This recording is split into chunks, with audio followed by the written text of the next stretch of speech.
पास पढ़ने के लिए है चल कुंडली धारा मापी। और ये जो चल कुंडली धारा मापी है इसको अंग्रेजी में क्या कहते हैं? Moving coil galvanometer. क्या कहते हैं?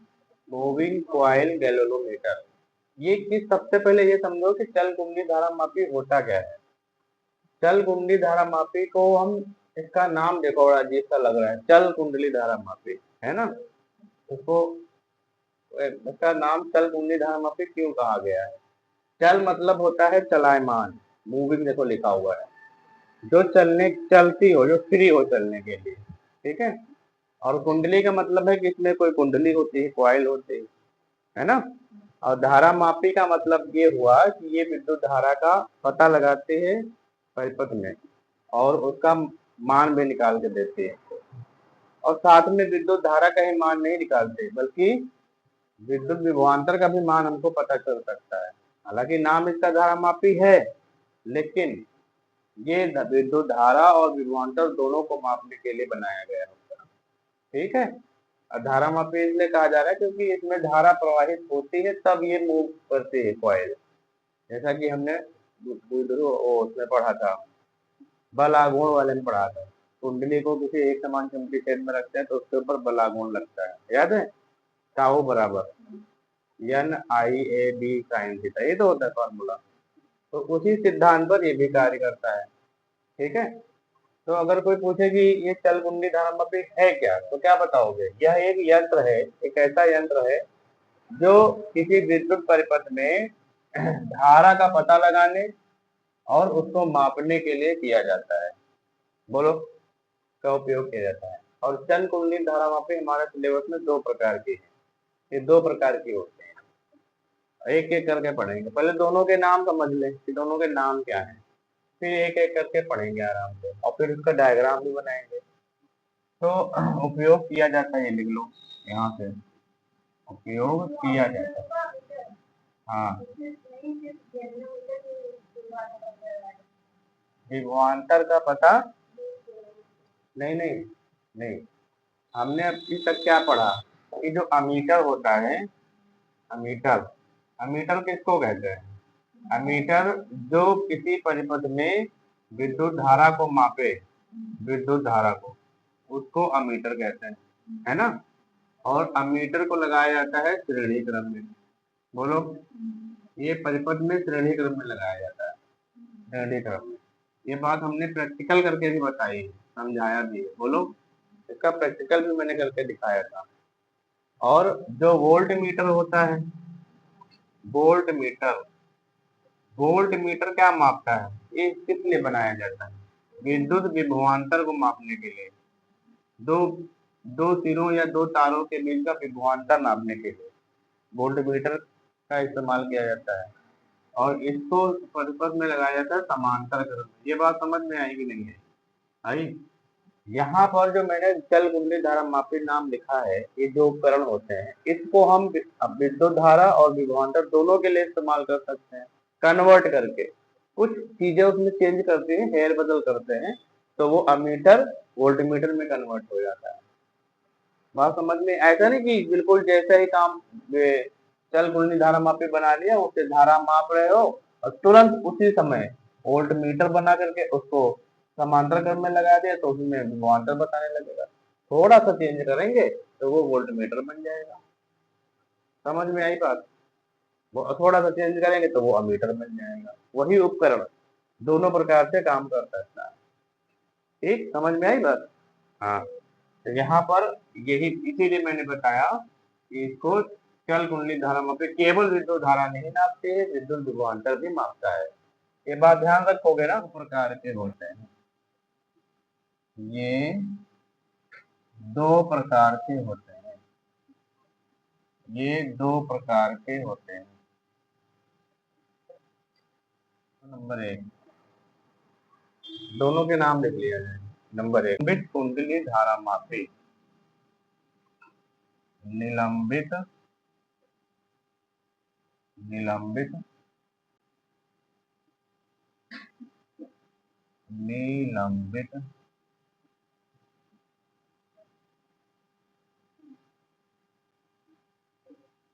निलंबित कुंडली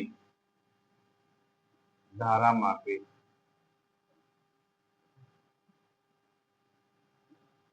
निलंबित कुंडली धारा मापी, इसको इंग्लिश में क्या कहते हैं? निलंबित को कहते हैं suspended, suspended coil galvanometer, coil galvanometer, galvanometer. दोनों के बारे पहले दोनों के नाम तो देख ले, कौन कौन से नाम है। निलंबित कुंडली धारा मापी, सस्पेंडेड कॉइल गैल्वेनोमीटर, ठीक। दूसरे का नाम है विलक्षित, विलक्षित कुंडली, विलक्षित कुंडली धारा मापी,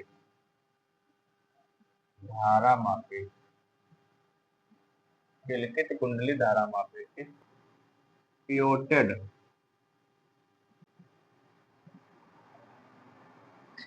गैल्वेनोमीटर, ठीक है। पियोटेड कॉइल गैल्वेनोमीटर, निलंबित कुंडली धारा मापी, सस्पेंडेड कॉइल गैल्वेनोमीटर। ये दोनों नाम पहले लिख लो, फिर एक एक करके समझे। लाइन खींच देते हैं।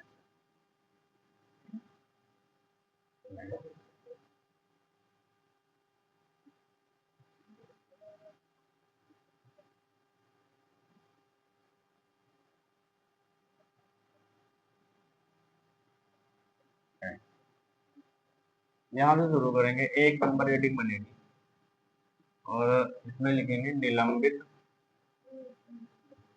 निलंबित, निलंबित माने जानते हो क्या होता है? बताओ क्या होता है निलंबित माने? निलंबित का मतलब जानते हो क्या होता है? कभी सुना है नाम? अच्छा, सस्पेंडर नाम सुना है कभी?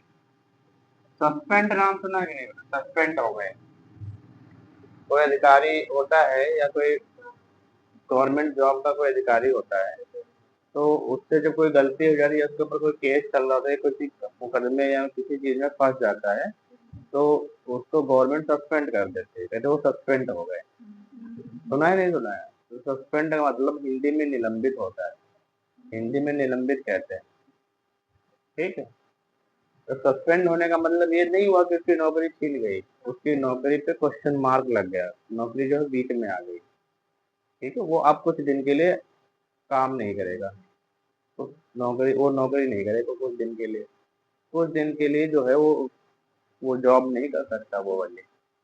समझ में आई बात? अब उसके ऊपर जो है छानबीन होगी, पता लगाया जाएगा, उसके बाद अगर वो सही पाता है तो फिर से उसको नौकरी मिल जाएगी, वो जॉब मिल जाएगी। समझ में आई बात? कुछ दिन के लिए उस नौकरी से अलग हो गया, उसका मतलब निलंबित हो गया, बैठ गया। समझ में? निलंबित होने का मतलब यही होता है, सस्पेंड होना या निलंबित होना।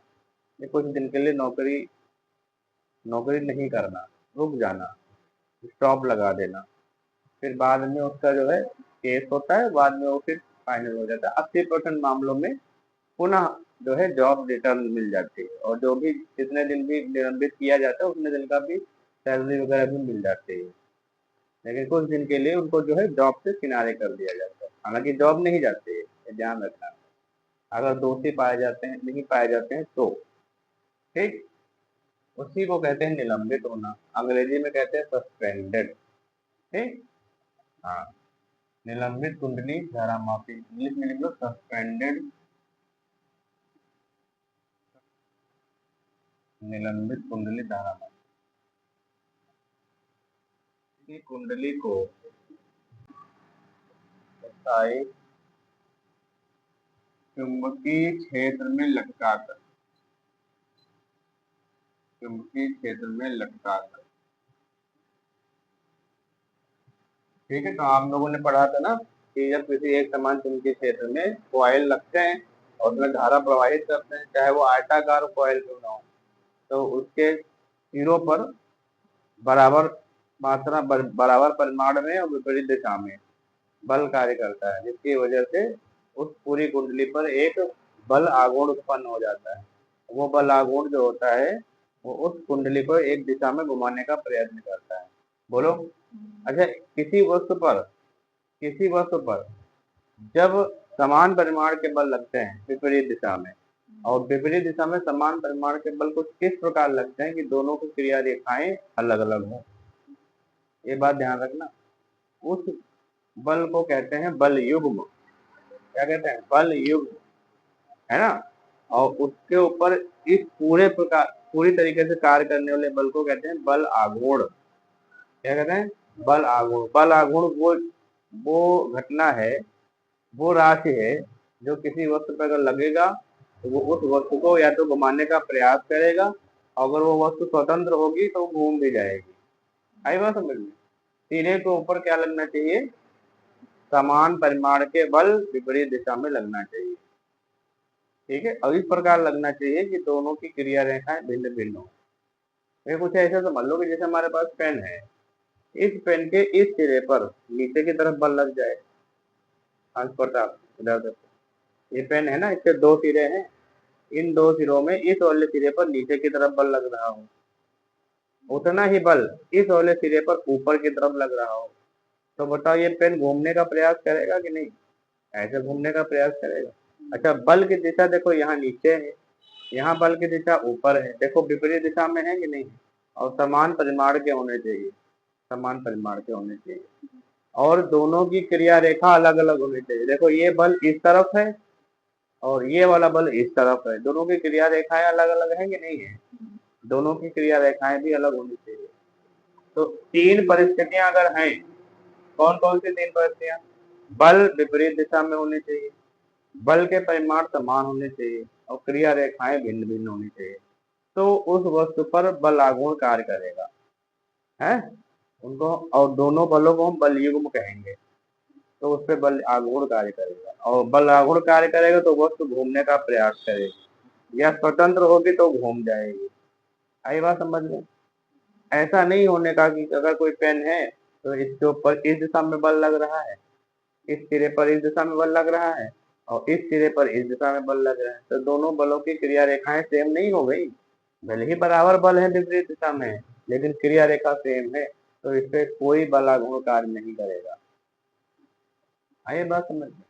बोलो भाई, इस तरफ बल लगेगा, इस तरफ बल लगेगा, तो क्रिया रेखा सेम नहीं होगी। यहाँ पे क्रिया रेखा सेम नहीं है। ठीक, तो जो यही सिद्धांत हमारे कुंडली में भी हो रहा है कि कुंडली को किसमें रखा जा रहा है? प्रबल स्थायी चुंबकीय क्षेत्र में लटका के रखा जाए, लटका दिया। इसमें कुंडली लटकी हुई है, इसीलिए सस्पेंडेड लिखा हुआ है, निलंबित लिखा हुआ है। लटक गया, लटक गए, लटक गए मतलब फंस गए, फंस गए मतलब सस्पेंड हो गए। समझ में आई बात? इसमें कुंडली को लटका के रखा जाता है क्रिया द्वारा।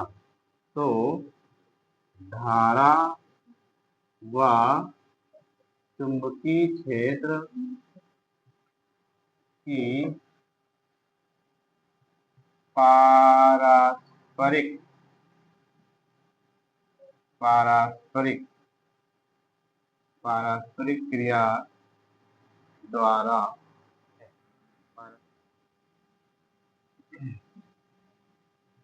कुंडली पर एक बल युग्म कार्य करने लगता है, जो कुंडली को घुमाकर चुंबकीय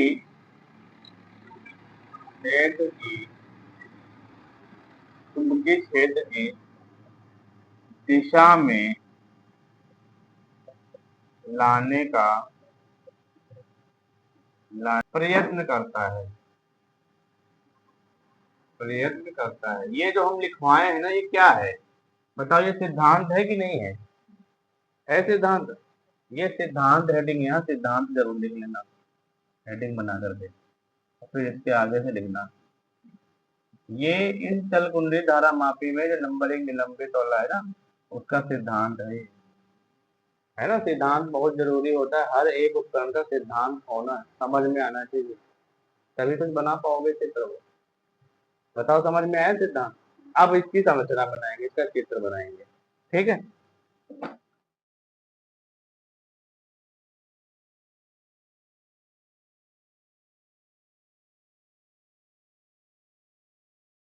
धारा मापी,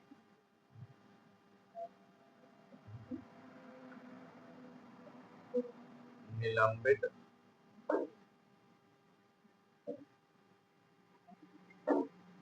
कुंडली धारा मापी, इसकी संरचना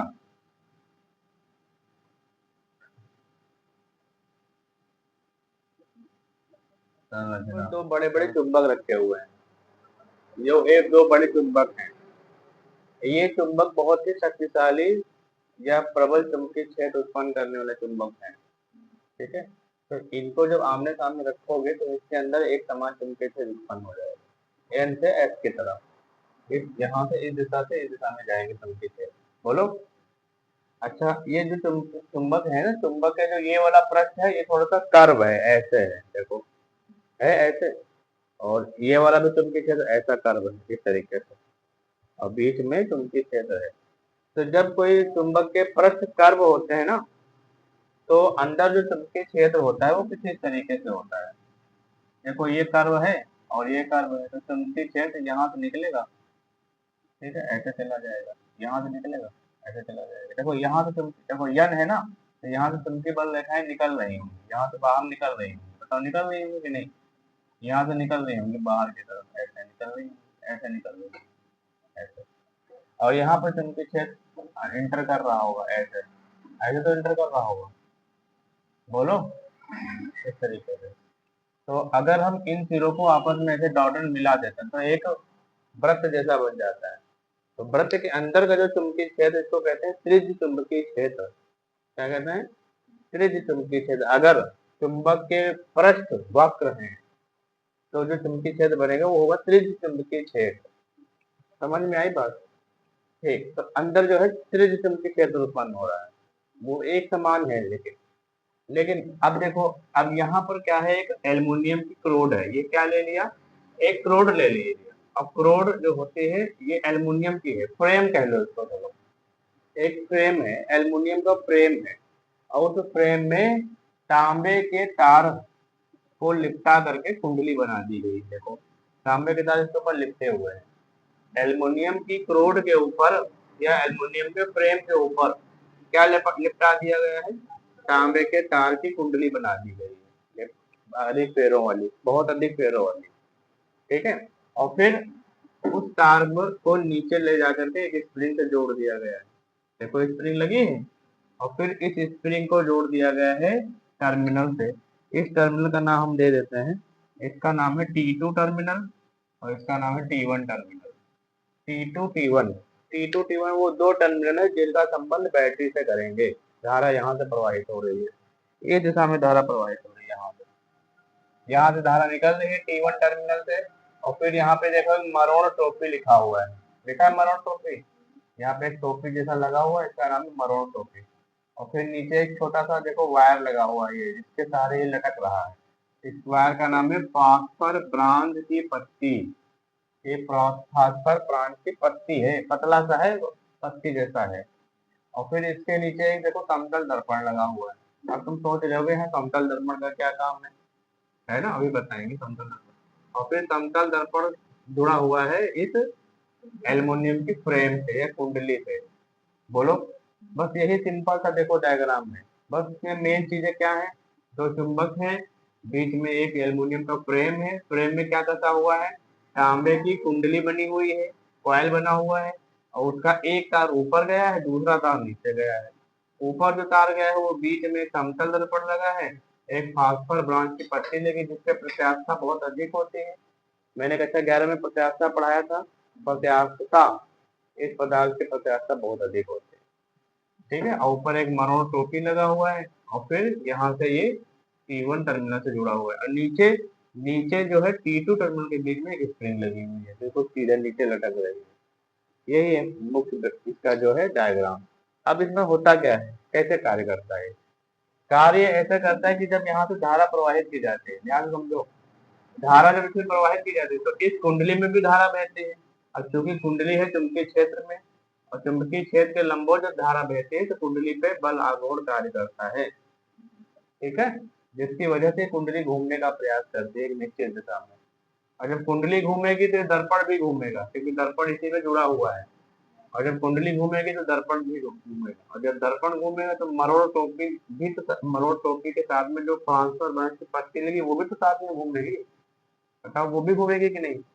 अब प्रत्यास्था उसका बहुत ज्यादा है, इसका मतलब अगर विरूपक बल हटा दिया जाए तो फिर पुरानी स्थिति में आ जाएगा।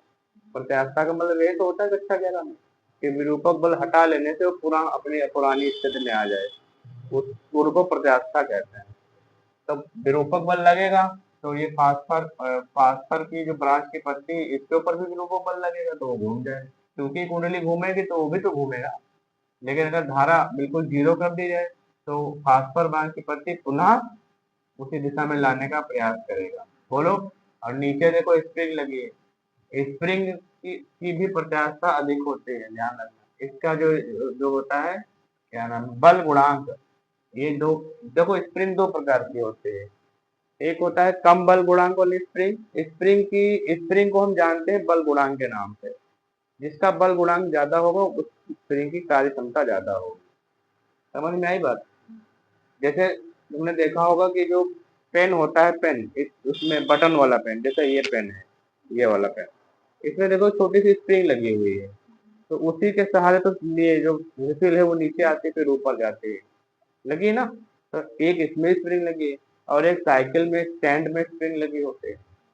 तो क्या वो स्प्रिंग का काम इस स्प्रिंग में इसमें कर सकता है? क्या इसमें की स्प्रिंग उसमें लगा सकते हैं? नहीं, सबका अपना अलग अलग काम है, क्योंकि सब स्प्रिंग का अलग अलग बल नेतांक होता है। तो स्प्रिंग को हम उसके बल नेतांक से जानते हैं। समझ में आई? यहाँ पर एक कम बल नेतांक वाली स्प्रिंग लगी हुई है, ठीक है, कम बल नेतांक वाली स्प्रिंग, जो क्या करता है कि अगर ये कुंडली एक दिशा में घूम जाए तो उसको पुनः वापस लाने का प्रयास करता है। स्प्रिंग का काम यही तो है ना। और नीचे का सिरे को स्प्रिंग जो है वो घूमने का प्रयास कराता है, और ऊपर जो है वो फास्फर ब्रांच की पत्ती घुमाने का प्रयास करता है। जब धारा ना बह रही हो तो पुनः अपनी स्थिति में लाने का काम ये स्प्रिंग और फास्फर ब्रांच की पत्ती करते हैं। आई बात समझ में? और जब धारा बहती है तब तो इसके ऊपर बल कार्य करेगा ही, तब तो ये घूम ही जाएगी। तो जब घूमेगा तो समतल दर्पण भी तो घूमेगा, और जब समतल दर्पण घूमेगा तो क्या होगा?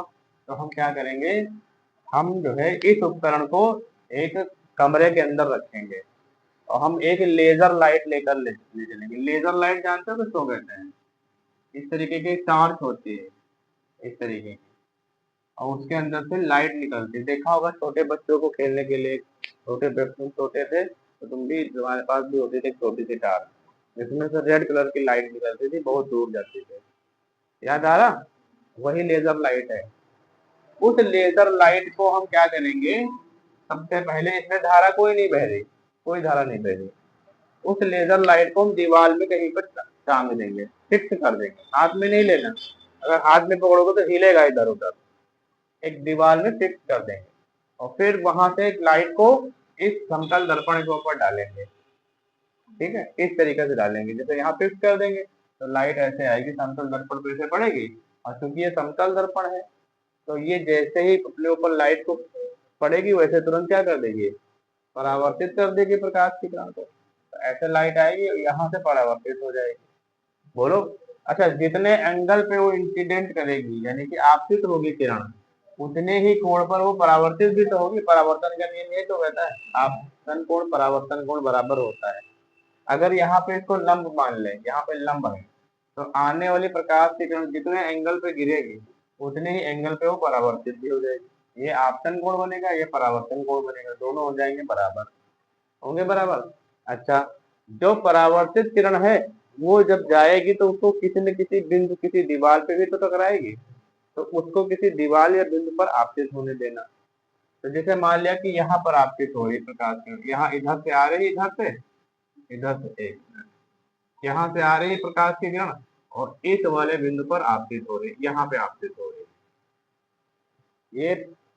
ये आपतित है तो ये परावर्तित हो रही है, यहाँ पे परावर्तित हो रही है, इसके ऊपर पॉइंट हमने कर दिया। ये बात समझ में आई? प्रकाश की किरण इधर से आएगी, समतल पर पड़ेगी और परावर्तन के बाद किसी न किसी तरफ तो जाएगी ना, तो जिस तरफ जाएगी उसके आगे कोई ना कोई अवरोध लगा दो, पारदर्शी अवरोध, कोई दीवार हो सकती है या कोई पेज लगा दो, बड़ा सा चार्ट लगा दो या जहां वहां पे लगा दो और उसी उसी बिंदु पर कहीं ना कहीं एक बिंदु ऐसा होगा जहां पर प्रकाश की किरण आ रही होगी उसी पृष्ठ के ऊपर। तो हमने ये बिंदु ले लिया, इस बिंदु पर प्रकाश किरण आ रही है, कहाँ से आ रही है? यहाँ से परावर्तित होकर के यहाँ आ रही है। इतनी बात समझ में आई? तो इसको हम मान लेंगे जीरो नंबर, इसको जीरो दे देंगे, इस वाले बिंदु को क्या कह देंगे? जीरो। समझ में आया नहीं आया बताओ? उसके बाद क्या करेंगे? उसके बाद हम इसमें धारा प्रवाहित करेंगे। कितनी धारा प्रवाहित करेंगे? 1 एम्पियर धारा प्रवाहित करेंगे। यहाँ से धारा प्रवाहित करेंगे, कितनी प्रवाहित करेंगे? 1 एम्पियर धारा प्रवाहित करेंगे। और जब 1 एम्पियर धारा प्रवाहित करेंगे तो इसमें भी तो धारा बहेगी, कुंडली में। और जब कुंडली में धारा बहेगी तो बलागुण कार्य करेगा, बलागुण कार्य करेगा तो ये कुंडली घूमेगी, घूमेगी कि नहीं?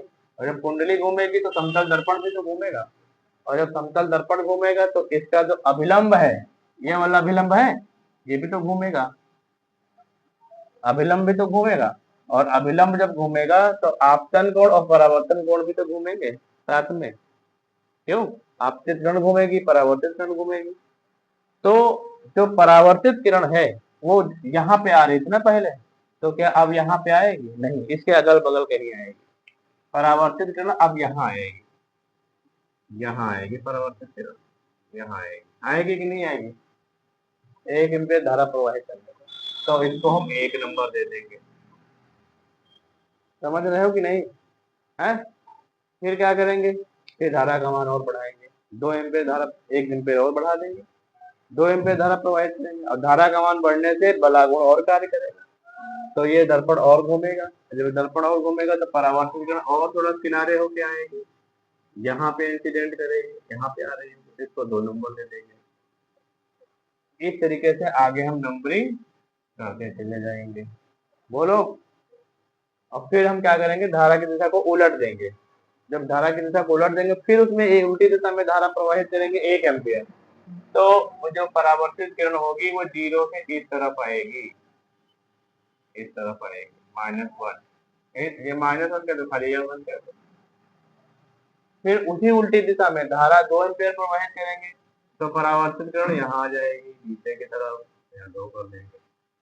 तो देखो जरा हमारे पास क्या है, हमारे पास एक देखो रीडिंग निकल रही है, निकल रही है। अब हम इस रीडिंग को लिख लेंगे। अब हम ऐसी धारा प्रवाहित करेंगे जिसके बारे में हमको पता ही नहीं कि कितनी धारा बह रही है, वो धारा प्रवाहित करेंगे और इसको शून्य विक्षेप की स्थिति में रखेंगे, संतुलन की स्थिति में रखेंगे। संतुलन की स्थिति में प्रकाश की किरण यहीं पे आ रही हो परावर्तित होकर के, तो संतुलन की स्थिति में होगी। बोलो। अब अननोन धारा जब इसमें प्रवाहित करेंगे तो फिर प्रकाश की किरण विचलित होगी इधर उधर, क्योंकि कुंडली मूव करेगी, तो कुंडली मूव करेगी तो इधर उधर तो जाएगी ना, या तो उधर जाएगी तो इधर जाएगी, और जिस नंबर पे जाएगी वो नंबर उसमें बहने वाली धारा के बराबर होगा। 2 नंबर पे जाएगी तो समझ लो धारा कितनी बह रही? 2 एम्पियर। 1 नंबर पे जाएगी कितनी धारा बह रही? 1 एम्पियर। अगर नीचे की तरफ जाएगी तो धारा उल्टी दिशा में बह रही, धारा की दिशा भी पता चल रही है और धारा का मान भी पता चल रहा है। ये इस तरीके से काम करता है। आया समझ में चंदा? क्लियर हो रही बात? और इसमें तुमको बहुत ज्यादा लिखना की जरूरत नहीं, चित्र बनाना आना चाहिए, सिद्धांत आना चाहिए। बस इसमें संतुलन की स्थिति में एक सूत्र होता है, वो सूत्र लिख लो खाली। संतुलन की स्थिति में कौन सा सूत्र लगेगा? संतुलन की स्थिति में मतलब स्प्रिंग नियतांक और इसके ऊपर लगने वाला बल दोनों बराबर होने चाहिए, वो होती है संतुलन की स्थिति। है? हाँ, जब धारा प्रवाहित ना हो। ठीक है, तो संतुलन की स्थिति में लिखो, यहाँ लिखो संतुलन की स्थिति में, संतुलन की स्थिति में देखो, संतुलन की स्थिति मतलब ये हुआ धारा प्रवाहित हो तब भी संतुलन की स्थिति बन सकती है। जानते हो कैसे? ये धारा प्रवाहित कर दिया। अब कुंडली घूम गई तो जो परावर्तित किरण थी वो एक नंबर पे आ गई। अब वो एक नंबर पे जब आ गई तो कुंडली क्या हमेशा घूमती थोड़ा रहेगी, वो एक नंबर पे आके रुक नहीं जाएगी। कुंडली थोड़ा सा घूम करके रुक जाएगी, घूमती थोड़ा रहेगी, रुकने पर संतुलन की स्थिति बन जाएगी। समझ रहे हो कि नहीं? उस समय कुंडली के द्वारा लगने वाला बल, चुंबकीय बल और इस स्प्रिंग की ऐंठन नेतानो बराबर हो जाएंगे। आई बात समझ में? तो उस कंडीशन को कहते हैं संतुलन की स्थिति में। और संतुलन की स्थिति में क्या होता है? बल लगने वाला कुल चुंबकीय बल एन आई बी ए तो होता फार्मूला, आई बी ए साइन थीटा होता है। और क्योंकि कुंडली में पैरों की संख्या एन होती है तो हमने एन से गुणा कर दिया। कुंडली में एन पैर है तो हमने एन से गुणा कर दिया, और धारा आई बह रही तो आई लिख दिया। बी चुंबकीय क्षेत्र है, ए इस कुंडली का क्षेत्रफल है, बस याद है कि नहीं? और ये किसके बराबर होता है? ये बराबर होता है सी थीटा के, ठीक है। तो यहां से अगर हम आई का मान निकालें, आई बराबर क्या होगा? सी बटे एन बी ए और यहाँ थीटा, ये तो होगा। और सी बटे एन बी ए, ये हुआ है ये वाला तार है, इसके घूमने से जितने अंत घूमा इसके ऊपर लगने वाला बल युग्म है, यहाँ पे लिख देते हैं सी बराबर पत्ती का बल युग्म नियतांक, ठीक है। तो सी भी कांस्टेंट होगा, एन कांस्टेंट है, बी कांस्टेंट, ए कांस्टेंट, तो ये पूरा कांस्टेंट नहीं बन जाएगा, तो इसको हम कह देंगे के, जहां इसको कर देंगे के, तो के बन जाएगा के थीटा, ये बन जाएगा फार्मूला। जहां एक बात और लिख लो, जहां के बराबर है सी बटा एन बी ए और ये है नियतांक, एक नियतांक बराबर नियतांक, इसका मान फिक्स होता है। हर एक कुंडली धारामापी में, निलंबित कुंडली धारामापी में के का मान फिक्स रहता है। अलग अलग धारामापी का अलग अलग होता है के का मान, ठीक है। वो डिपेंड करता है सी एन बी ए पर। सी है पत्ती लिखा हुआ है, पत्नी नहीं लिखा है, पत्ती का बल युग्म, पत्ती का बल युग्म है, इसके ऊपर कितना बल लग रहा है, ठीक। कहते हैं इसे गैल्वोनी मीटर नियतांक कहते हैं, गैलोनी मीटर नियतांक कहते हैं। तो इससे एक बात पता चल रही है कि जो धारा होती है किसी चल कुंडली धारा मापी में, जो धारा होती है वो कुंडली में उत्पन्न विक्षेप यानी थीटा के समानुपाती होते हैं, अता करके लिख लेना, ठीक। ये देखो समानुपाती है, समझ में आ रहा है ना? लिख लो जरा बोर्ड पे देखो लोग, देखो हम चल कुंडली धारा मापी पढ़ा रहे हैं।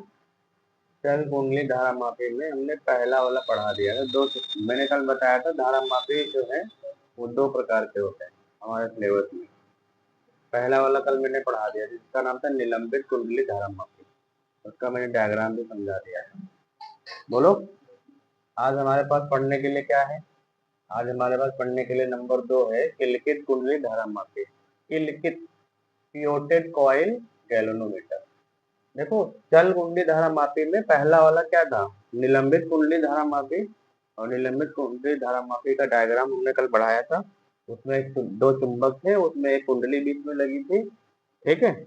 बोलो, और ऊपर एक मरोड़ टोपी से तार जुड़ा हुआ था और नीचे एक स्प्रिंग से तार जुड़ा हुआ था।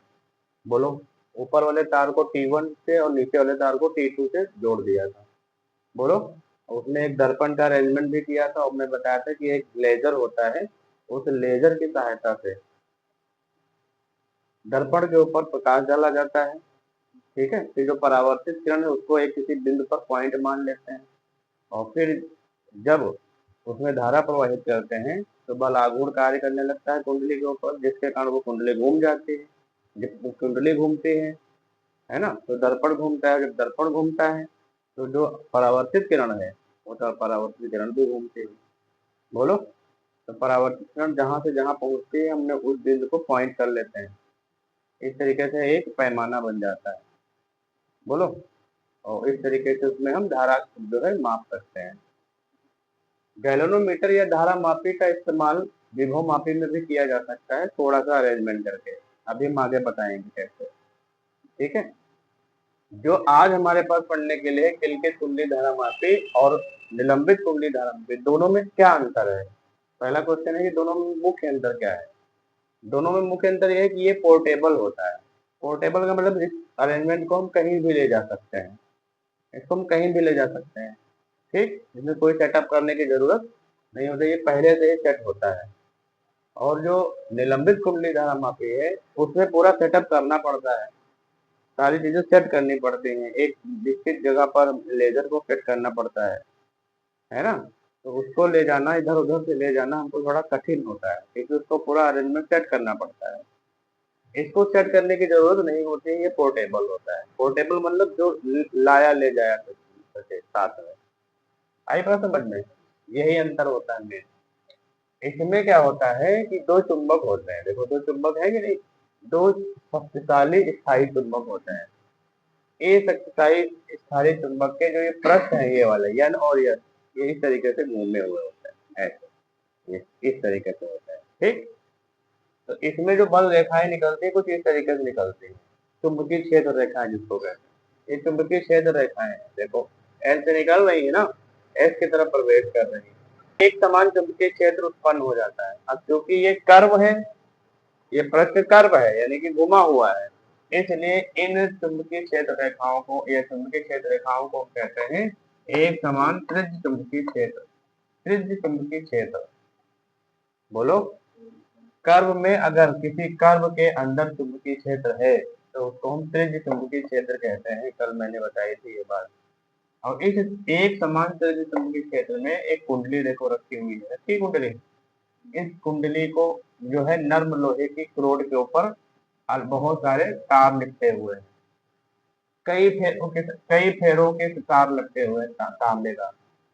इसमें कई फेरे हैं, 100, 200, 500, 1000, 2000, 5000 फेरे हो सकते हैं। समझ में आई बात? अधिक फेरों की संख्या की कुंडली पर कुंडली बनी हुई है, नर्म लोहे के क्रोड पर तार लिपटे हुए। और ये कुंडली धुरी पर, यहाँ पे लिख दें SP, एक धुरी पर घूमती है। ये धुरी, ये धुरी, ठीक, ये वाला धुरी इसी के ऊपर इसको अक्ष मान करके ये घूमती है। ठीक है, घूमने के लिए स्वतंत्र है धुरी पर, साइकिल में जैसे धुरी होती है ना, ऐसे ही कुंडली पे ये धुरी हुई है, इसी के सहारे ये घूम सकती है, स्वतंत्र रूप से घूम सकती है, घूमने के लिए स्वतंत्र है। बोलो, लेकिन एक चीज और देखो, इसमें देखो एक इस तरीके से एक अरेंजमेंट लगा हुआ है, स्प्रिंग के जैसा अरेंजमेंट लगा है, इस तरीके का अरेंजमेंट। ये अरेंजमेंट कहाँ देखे हो? छोटे बच्चों के जो खिलौने होते हैं, गाड़ी वगैरह, जो चाबी भरी जाती है तो उसको कभी खोल के देखे हो, उसमें स्प्रिंग इस तरीके की लगी होती है। जब चाबी भरो तो उसमें स्प्रिंग कस जाते हैं, फिर जब उसको तोड़ तो धीरे धीरे वो खुलने लगती है ना। वही अरेंजमेंट यहाँ भी लगा हुआ है कि जब ये कुंडली घूमेगी ना तो ये इसके अंदर जो एनर्जी होगी वो स्टोर हो जाएगी, है ना, पोटेंशियल एनर्जी स्टोर हो जाएगी। और जब ये फ्री हो जाएगी तो यही एनर्जी बाद में इसको घुमाने का कार्य करेगी। समझ में आ रही बात? ये वाली जो स्प्रिंग लगी है और बीच में डूबी है, यहाँ तक समझ में आया कि नहीं आया बताओ? और इस कुंडली से संबंधित एक सुई है और इस सुई को अरेंज कर दिया है पैमाने से, यहाँ पे नंबर लिखे हुए हैं, नंबरिंग लिखे हुए हैं। ठीक, जब इस कुंडली में कोई धारा नहीं बहती है, ठीक है, यानी बल युग्म आघूर्ण नहीं कार्य करता है, तब ये जो सुई होती है जीरो पे स्थिर होती है, संतुलन के स्थिति में होती है ना। और जैसे इसमें धारा बहती है तो कुंडली घूमती है, क्योंकि कुंडली के ऊपर क्या लगता है? बल आघूर्ण कार्य करता है। है, इसके सिरों पर बल आघूर्ण कार्य करता है। और ये जो त्रिज्य रेखाएं हैं चुंबकीय क्षेत्र, प्रत्येक दशा में इस कुंडली के पृष्ठ के लंबवत होते हैं। ध्यान से समझ लो, इस कुंडली के पृष्ठ के लंबवत होती प्रत्येक दशा में। समझ में आई बात? हर एक स्थिति में। बोलो तो चित्र बनाओ, समझ में आ गया होगा। बहुत बेसिक चित्र है, कल वाले से भी। धारा आई प्रवाहित हो, बहुत ध्यान से समझना। यदि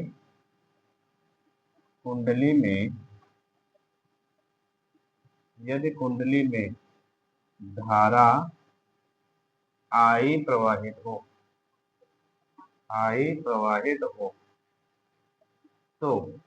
तो धारा प्रवाहित होने से कुंडली के ऊपर चुंबकीय बल लगेगा कि नहीं लगेगा?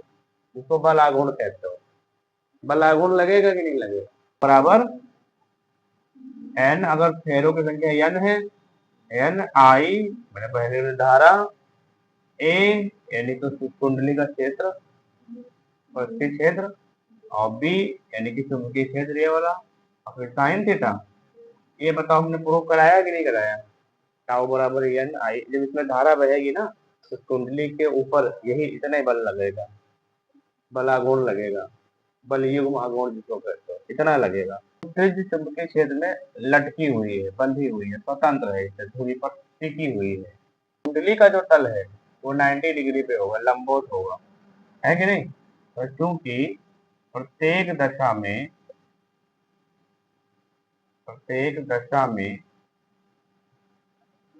त्रिज्य चुंबकीय क्षेत्र में त्रिज्य चुंबकीय क्षेत्र में त्रिज्य चुंबकीय क्षेत्र चलेगा, त्रिज्य चुंबकीय क्षेत्र कुंडली के तल के लंबवत होगा। बताओ, कुंडली के तल के लंबवत होगा। ये बात समझ में आई कि नहीं? लंबवत होगा कैसे? ये तल है, हर जगह देखो, ये तल है, ये तल है, ये तल है, हर जगह पे ये जो रेखाएं होती है ना ये लंबवत होंगी इसके ऊपर। ठीक, तो 90 डिग्री एंगल बनेगा, तल के लंबवत होगा। और तल के लंबवत होगा तो थीटा बराबर कितना हो जाएगा? तो थीटा बराबर हो, या तो साइन थीटा लिख दो, या थीटा बराबर 90 डिग्री हो जाएगा। और जब थीटा बराबर 90 डिग्री होगा तो साइन थीटा बराबर कितना हो जाएगा? साइन 90 हो जाएगा। और साइन 90 का मान कितना होता है? 1 होता है। कुल मिला के टाउ बराबर जो होगा वो एन आई ए बी आएगा, साइन थीटा हट जाएगा। और बोलो समीकरण नंबर 1, ये कमानी है, कमानी कह लो, खासकर के निलंबन पट्टी है कमानी। ठीक, ये वाली लगती है, जब ये घूमेगी ना तो इसमें ऐंठना शुरू हो जाएगी, बिल्कुल वही पत्ती जो होती है चाबी भरने वाली पत्ती खिलौने में, उसको जब घुमाते हैं ना चाबी भरते हैं तो देखा होगा उसमें ऐंठन आ जाती है, कस जाती है वो। वैसे ही जब ये घूमना शुरू करेगी तो इसके अंदर भी युग्म उत्पन्न हो जाता है। इसके अंदर क्या उत्पन्न हो जाता है? प्रत्यानयन बल युग्म इसके अंदर उत्पन्न हो जाता है। समझ रहे हो? खिलौने में जब चाबी भरते हो ना तो पत्ती में ऐंठन आ जाते हैं, उस ऐंठन में एक प्रत्यानयन बल युग्म आ जाता है जो खिलौने को छोड़ने पर अपने आप चलने के लिए प्रेरित करता है। उसी को जो तो खिलौना चलता है, चाबी भर ले, रख दिया और खिलौना चलना शुरू कर दिया, है कि नहीं? तो वो जो चलना शुरू करे उसको बल कहाँ से मिल रहा है? वो उस ऐंठन के अंदर प्रत्यानयन बल युग्म उत्पन्न हो गया, उसकी वजह से चल रहा है कि नहीं? तभी वो आगे बढ़ता है। और जब वो ऐंठन पूरी खत्म हो जाती तो खिलौना रुक जाता है। बताओ, खेले हुए खिलौना कि नहीं खेले बचपन में? ये गाड़ी चलाया हो कि नहीं चलाया हो? चाबी वाली गाड़ी चलाया हो नहीं चलाया हो? उसको कभी ना कभी खोल के देखे भी होगे उसके अंदर क्या है सिस्टम, है? इस तरीके की पत्ती एक लगी होती तो फंस जाती है ना, और फिर उसको छोड़ दो तो अपने आप कुछ दूर चलती भी है। बोलो, तो जब उसको कस देते हो तो उसमें जब वो कस जाता है उसके अंदर ऐंठन आ जाते हैं, तब उस स्थिति में हम कहते हैं कि इस स्प्रिंग में प्रत्यानयन बल युग्म आ गया है। ठीक है, और प्रत्यानयन बल युग्म और ये जो बल है ये जब बराबर होता है तो हम कहते हैं संतुलन की स्थिति। तो जितना ये घूमेगी उतना ही तो प्रत्यानयन बल युग्म इसके अंदर आ जाएगा। बताओ, जितना ये घूमेगी, और घूमेगी कितना? इतना घूमेगी, तो प्रत्यानयन बल आघूर्ण और ये मान बराबर होगा कि नहीं होगा? बोलो, तो हम लिख दें, ऐसे लिखो, कमानी में प्रत्यानयन बल आघूर्ण, प्रत्यानयन बल आघूर्ण, इसको हम लिखते हैं, इसको भी हम टाउ से ही लिखते हैं, प्रत्यानयन बल आघूर्ण तो है भी, टाउ बराबर सी पाई पर वो भूमि है, कितने कोण पर ये जो कमानी है ना, कितने एंगल पे दृढ़ता, क्या है, मरोड़ दृढ़ता, यहाँ पे लिख दो पाई बराबर विक्षेपित कोण, कहाँ, कौन सी धारा, ये, इसमें धारा कहाँ प्रवाहित होगी, ये जो, ये हम बता तो रहे हैं, इसके ऊपर जो चार फेरे लपेटे गए हैं ना, उसमें दो सिरे बाहर निकाल लिए गए हैं और दोनों सिरों से एक सिरे से धारा प्रवाहित की है, दोनों सिरों को बैटरी से जोड़ दिया, वो उसके सिरे इसमें दिखाए नहीं गए, समझ में आई बात, इसके ऊपर कुंडली बनी हुई, इस कुंडली में धारा बहने के लिए तार,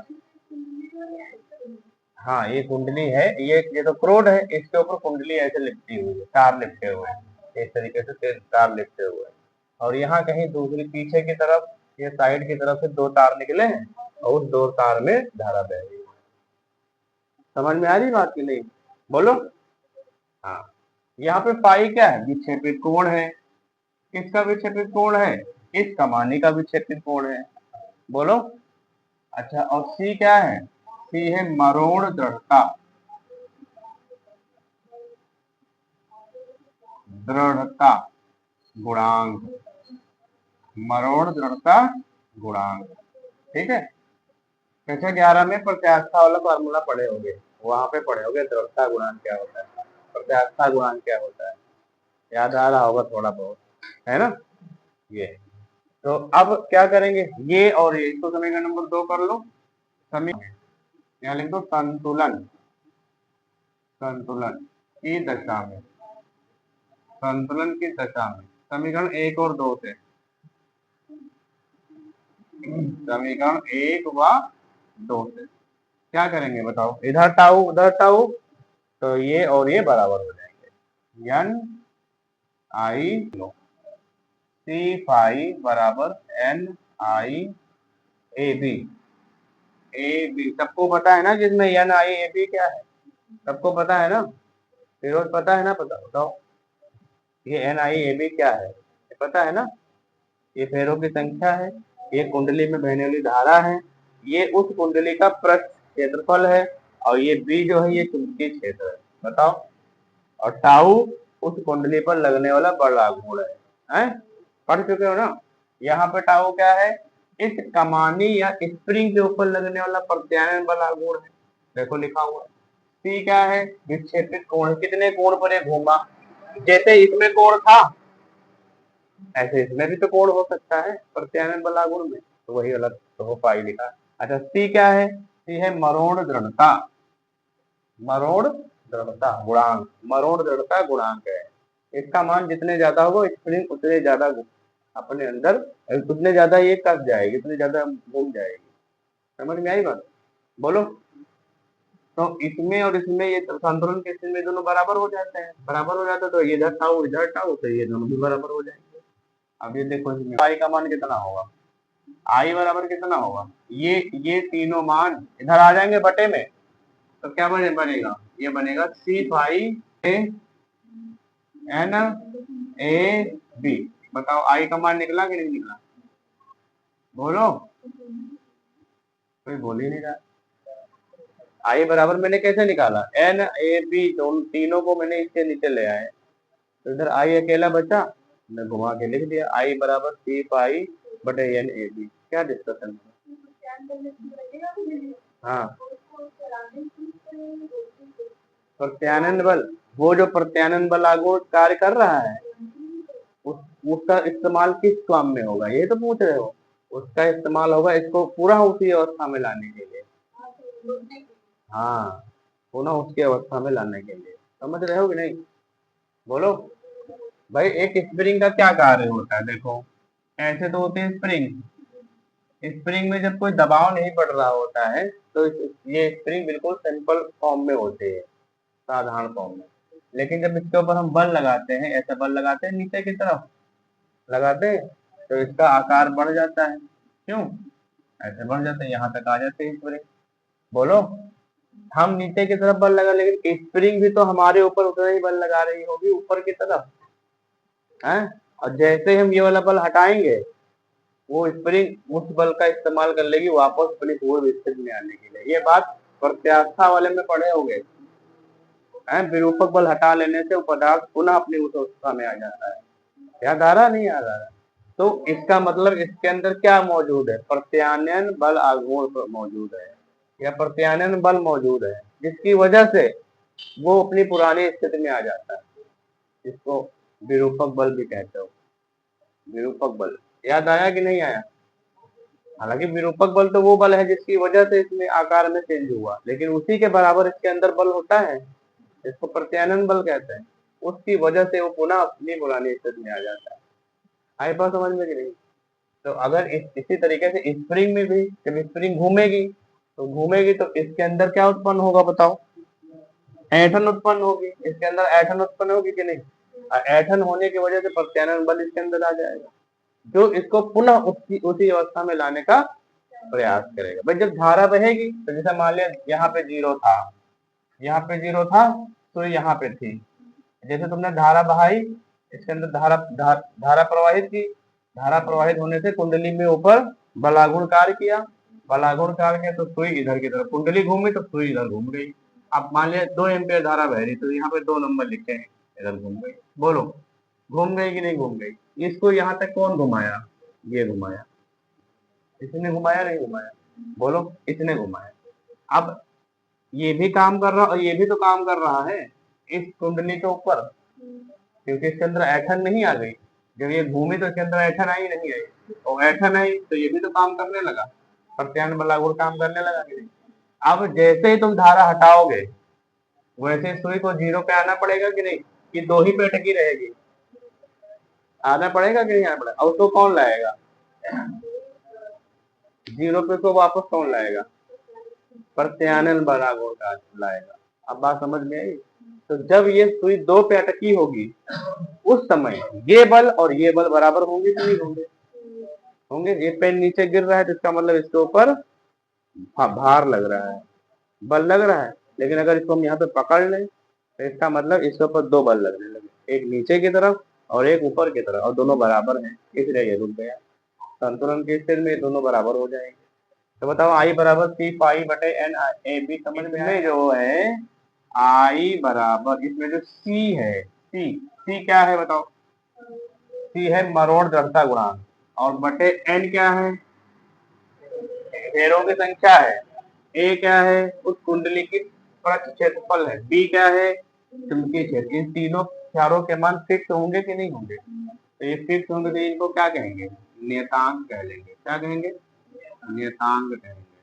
ठीक है, ये धारा परिवर्तक गुणांक है। यहाँ लिख लो धारा परिवर्तक गुणांक इसको कहेंगे। ठीक, और ये अलग अलग धारा मापे के लिए अलग अलग होता है। आई बात समझ में? तो ओवरऑल अगर हम यहाँ पे इसका मान k के बराबर रख दे तो आई बराबर क्या हो जाएगा?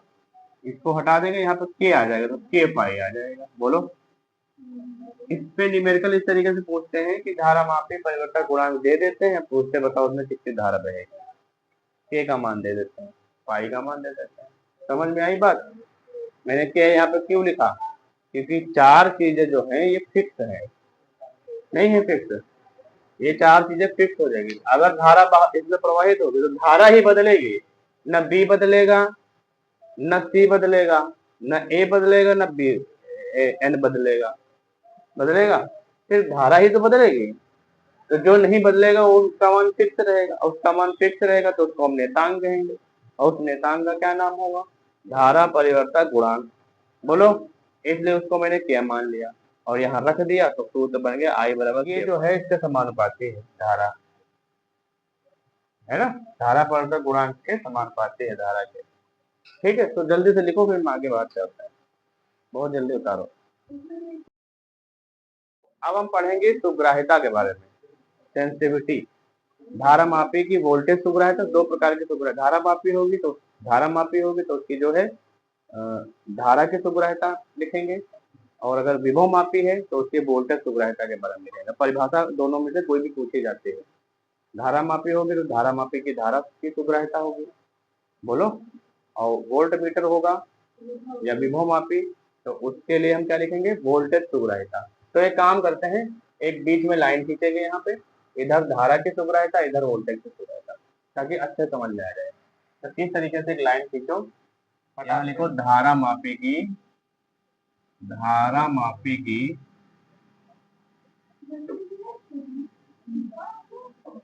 धारा सुग्राह्यता, धारा मापी की धारा सुग्राह्यता, ठीक है। धारा मापी की वोल्टता सुग्राह्यता, बात न करो, वोल्टता सुग्राह्यता, सेंसिटिविटी सुग्राह्यता, करंट सेंसी ऑफ गैल्वेनोमीटर। इधर से देख लेना, वोल्टेज के लिए तो इधर से देख लेना, ठीक। अब हम दोनों की परिभाषा साथ में लिखेंगे, अलग अलग लिखने की जरूरत है। कुंडली में एकांक धारा, कुंडली में एकांक धारा,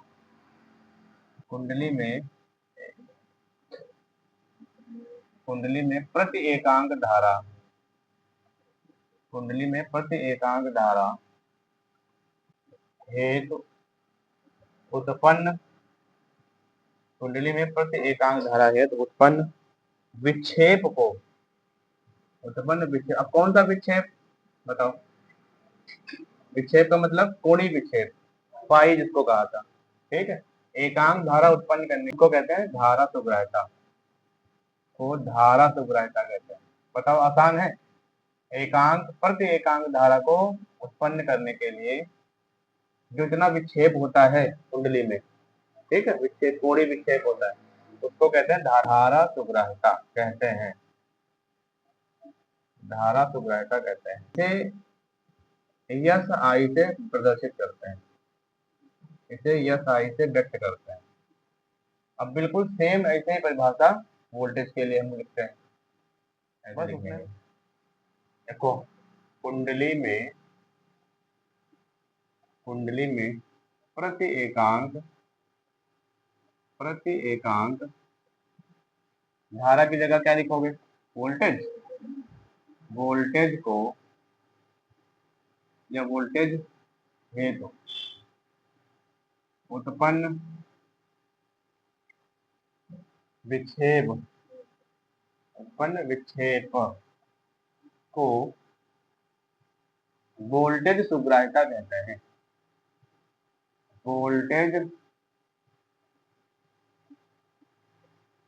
वोल्टेज सुग्राह्यता कहते हैं, वोल्टेज सुग्राह्यता कहते हैं। इसे क्या प्रदर्शित करेंगे बताओ, इसे एस बी से प्रदर्शित करते हैं, एस बी से व्यक्त करते हैं,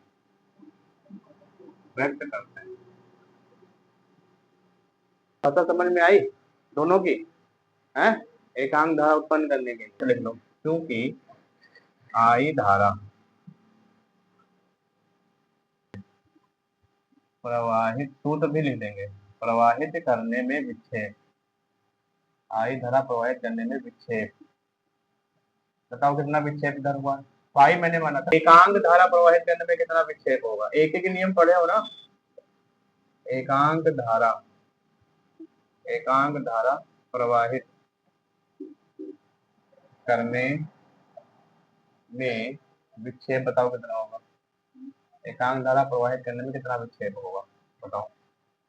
अगर आई धारा प्रवाहित करने में विक्षेप पाई है तो एकांक धारा, मतलब 1 एम्पियर धारा प्रवाहित करने में कितना विक्षेप होगा, बोलो। एक एक नियम नहीं पढ़े हो, जैसे कहते हैं ना कि 10 पेन का मूल्य 50 रुपया, तो बताओ 1 पेन का मूल्य कितना होगा, 10 पेन का मोल 50 रुपये, तो एक पेन का मोल क्या करते थे, 50/10 करते थे कि नहीं करते थे? तो कितना आता था, 5 रुपया। बोलो, ऐसे तो लगाते थे क्वेश्चन। इसको एक ही के नियम कहते हैं। वही सेम कंडीशन यहाँ है। आई धारा प्रवाहित करने में विक्षेप पाई है, तो एकांक धारा प्रवाहित करने में विक्षेप कितना होगा, बताओ। पाई बटा आई होगा कि नहीं होगा? नहीं समझ में आया? इसलिए बराबर कितना होगा, धारा सुग्राह्यता एस आई, धारा सुग्राह्यता, धारा सुग्राह्यता एस आई। ये इसका फॉर्मूला क्या बना, एन बी बटे टाउ। देखो फाई बराबर मैंने यहाँ पे क्या लिखा था, यहाँ फाई बराबर क्या था, इस जगह पे देखो ये मान होता है, ठीक। ये मैंने रखा मान फाई बटा आई का, ठीक है। ये विभवांतर, बी विभवांतर आरोपित करने पर, आरोपित करने पर विक्षेप, कितना विक्षेप हुआ, पाई। विभवांतर, एकांक विभवांतर आरोपित करने पर विक्षेप, बताओ कितना होगा। यही नियम लगाएंगे, एक एक, एक नियम। पाई बटा वी होगा, वोल्टेज सुग्राह्यता बराबर कितनी होगी, वोल्टेज सुग्राह्यता, वोल्टेज सुग्राह्यता एस वी आई अपान वी के बराबर। और वी बराबर होता कितना है, वी बराबर आई आर होता है, तो यहाँ आई आर लिख दिया मैंने, वी बराबर आई आर, क्योंकि वी बराबर आई आर, ओम कर दो। तो एस वी बराबर क्या बनेगा, पाई अपान आई गुणे 1/r, ऐसे लिख सकते हो। तो एस वी बराबर कितना होगा, एस वी बराबर होगा आई, पाई बटा आई का मान लिख दो, एन एन ए बी बटे टाउ, और ब्रैकेट के बाहर आर। एक काम करो, यहाँ मैंने टाउ लिखा है ना, इसकी जगह पे सी लिख दो, ये सी है भैया, इसको सी कर लो, सी, ये सी है, सी, ठीक है। ये बन गया फार्मूला। इसको ऐसे भी लिख सकते हो, या एस बी बराबर 1/k इंटू कैपिटल आर। इस टोटल को अगर हम कांस्टेंट के मान लें, सी अपान एन ए बी को हम के मान लें, तो बन जाएगा 1/k इंटू कैपिटल आर। ये फार्मूला है। तो किसका फार्मूला मैंने पढ़ाया, ये पढ़ाया वोल्टेज सुग्राह्यता का फार्मूला। और ये किसका फार्मूला है, ये धारा सुग्राह्यता का फार्मूला है, ठीक है। याद रखोगे, बोलो, लिख लो।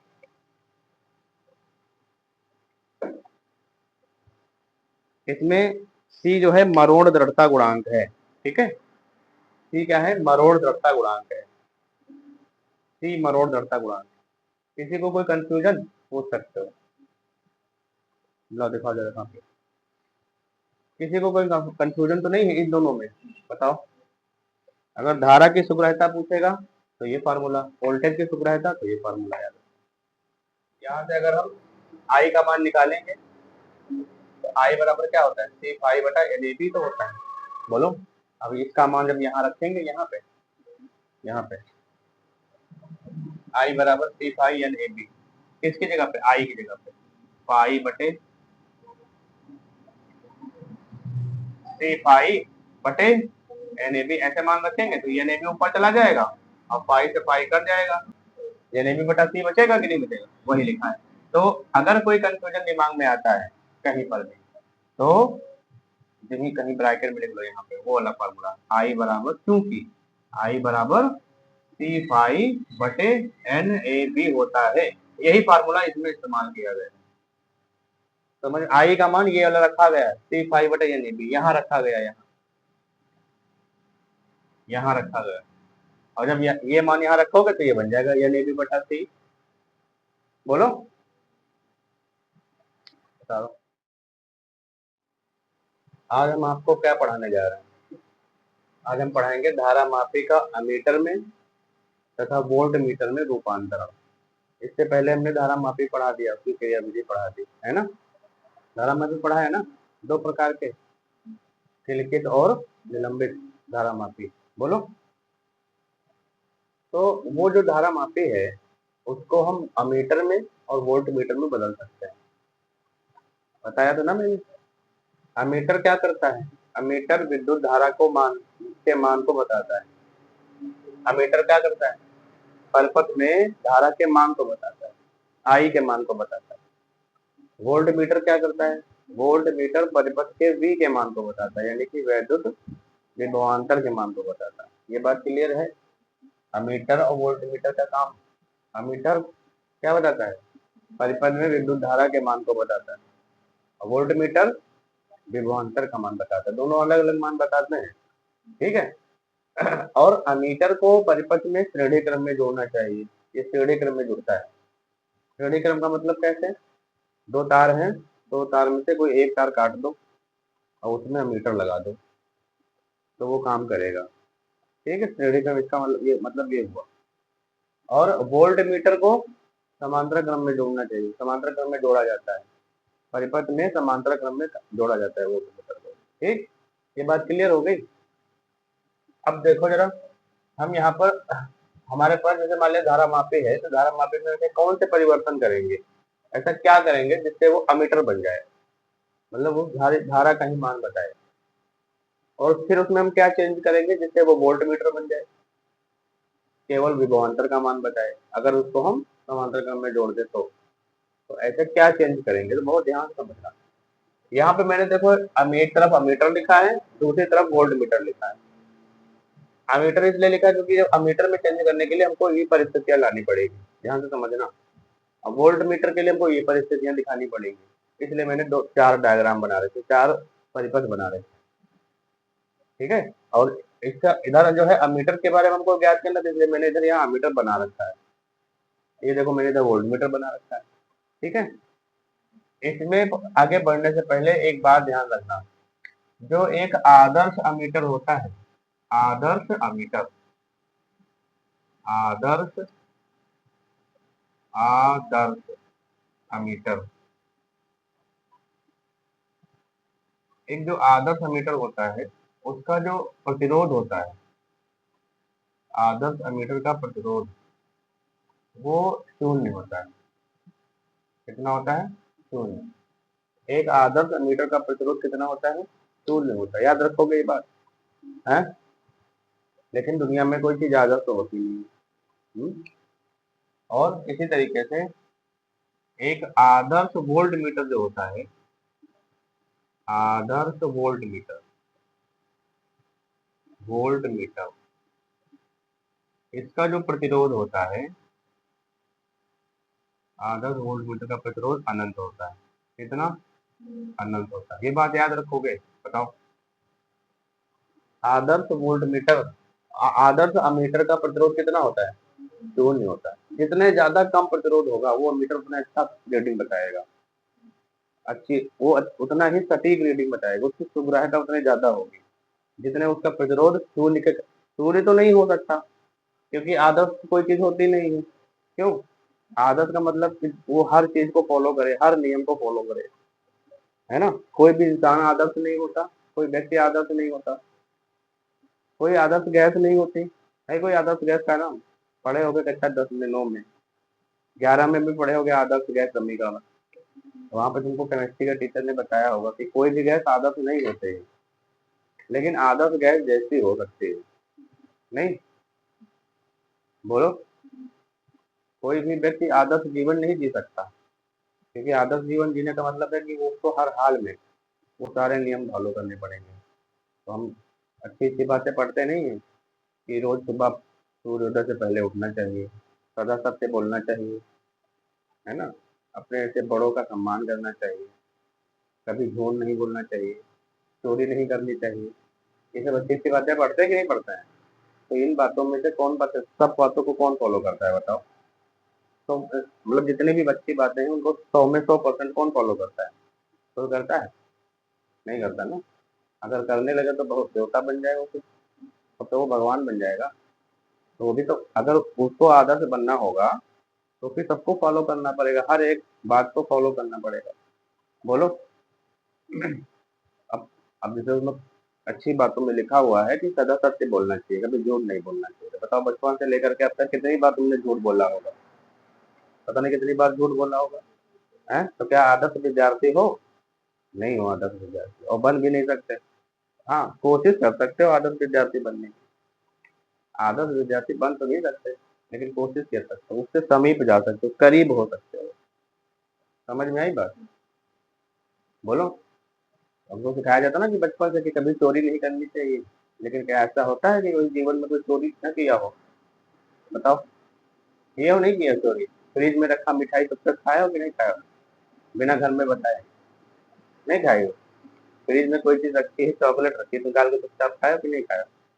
बिना किसी को बताया। तो इसका मतलब वो चोरी ही तो हुआ। इस तरीके के पता नहीं कितनी बार तुमने ये काम किया होगा। तो बताओ, क्या आदर्श जीवन जी रहे हो? नहीं जी रहे हो। तो ये मान के चलो, दुनिया में कोई चीज आदर्श नहीं होती है, लेकिन हम उस आदर्श वाली लाइन के पास जितने ज्यादा जा सकते हैं उतना अच्छा होता है। उसके पास तो जा ही सकता है, उस आदर्श वाली लाइन पे तो नहीं पहुंच सकते, लेकिन आदर्श वाली लाइन के पास तो जा सकते हैं। बात समझ रहे हो कि नहीं? यहाँ पर जो अमीटर है ना, अमीटर, आदर्श अमीटर जो होता है, एक अच्छा 100% अच्छा अमीटर, उसका प्रतिरोध शून्य होता है। अब हमको एक बात बताओ, अगर हमको अमीटर बनाना है तो हमारी कोशिश क्या रहनी चाहिए? कि उसका प्रतिरोध बहुत कम रहे, कम से कम रहे। शून्य तो नहीं हो सकता, कभी नहीं हो सकता, तो लेकिन कम से कम रह सकता है।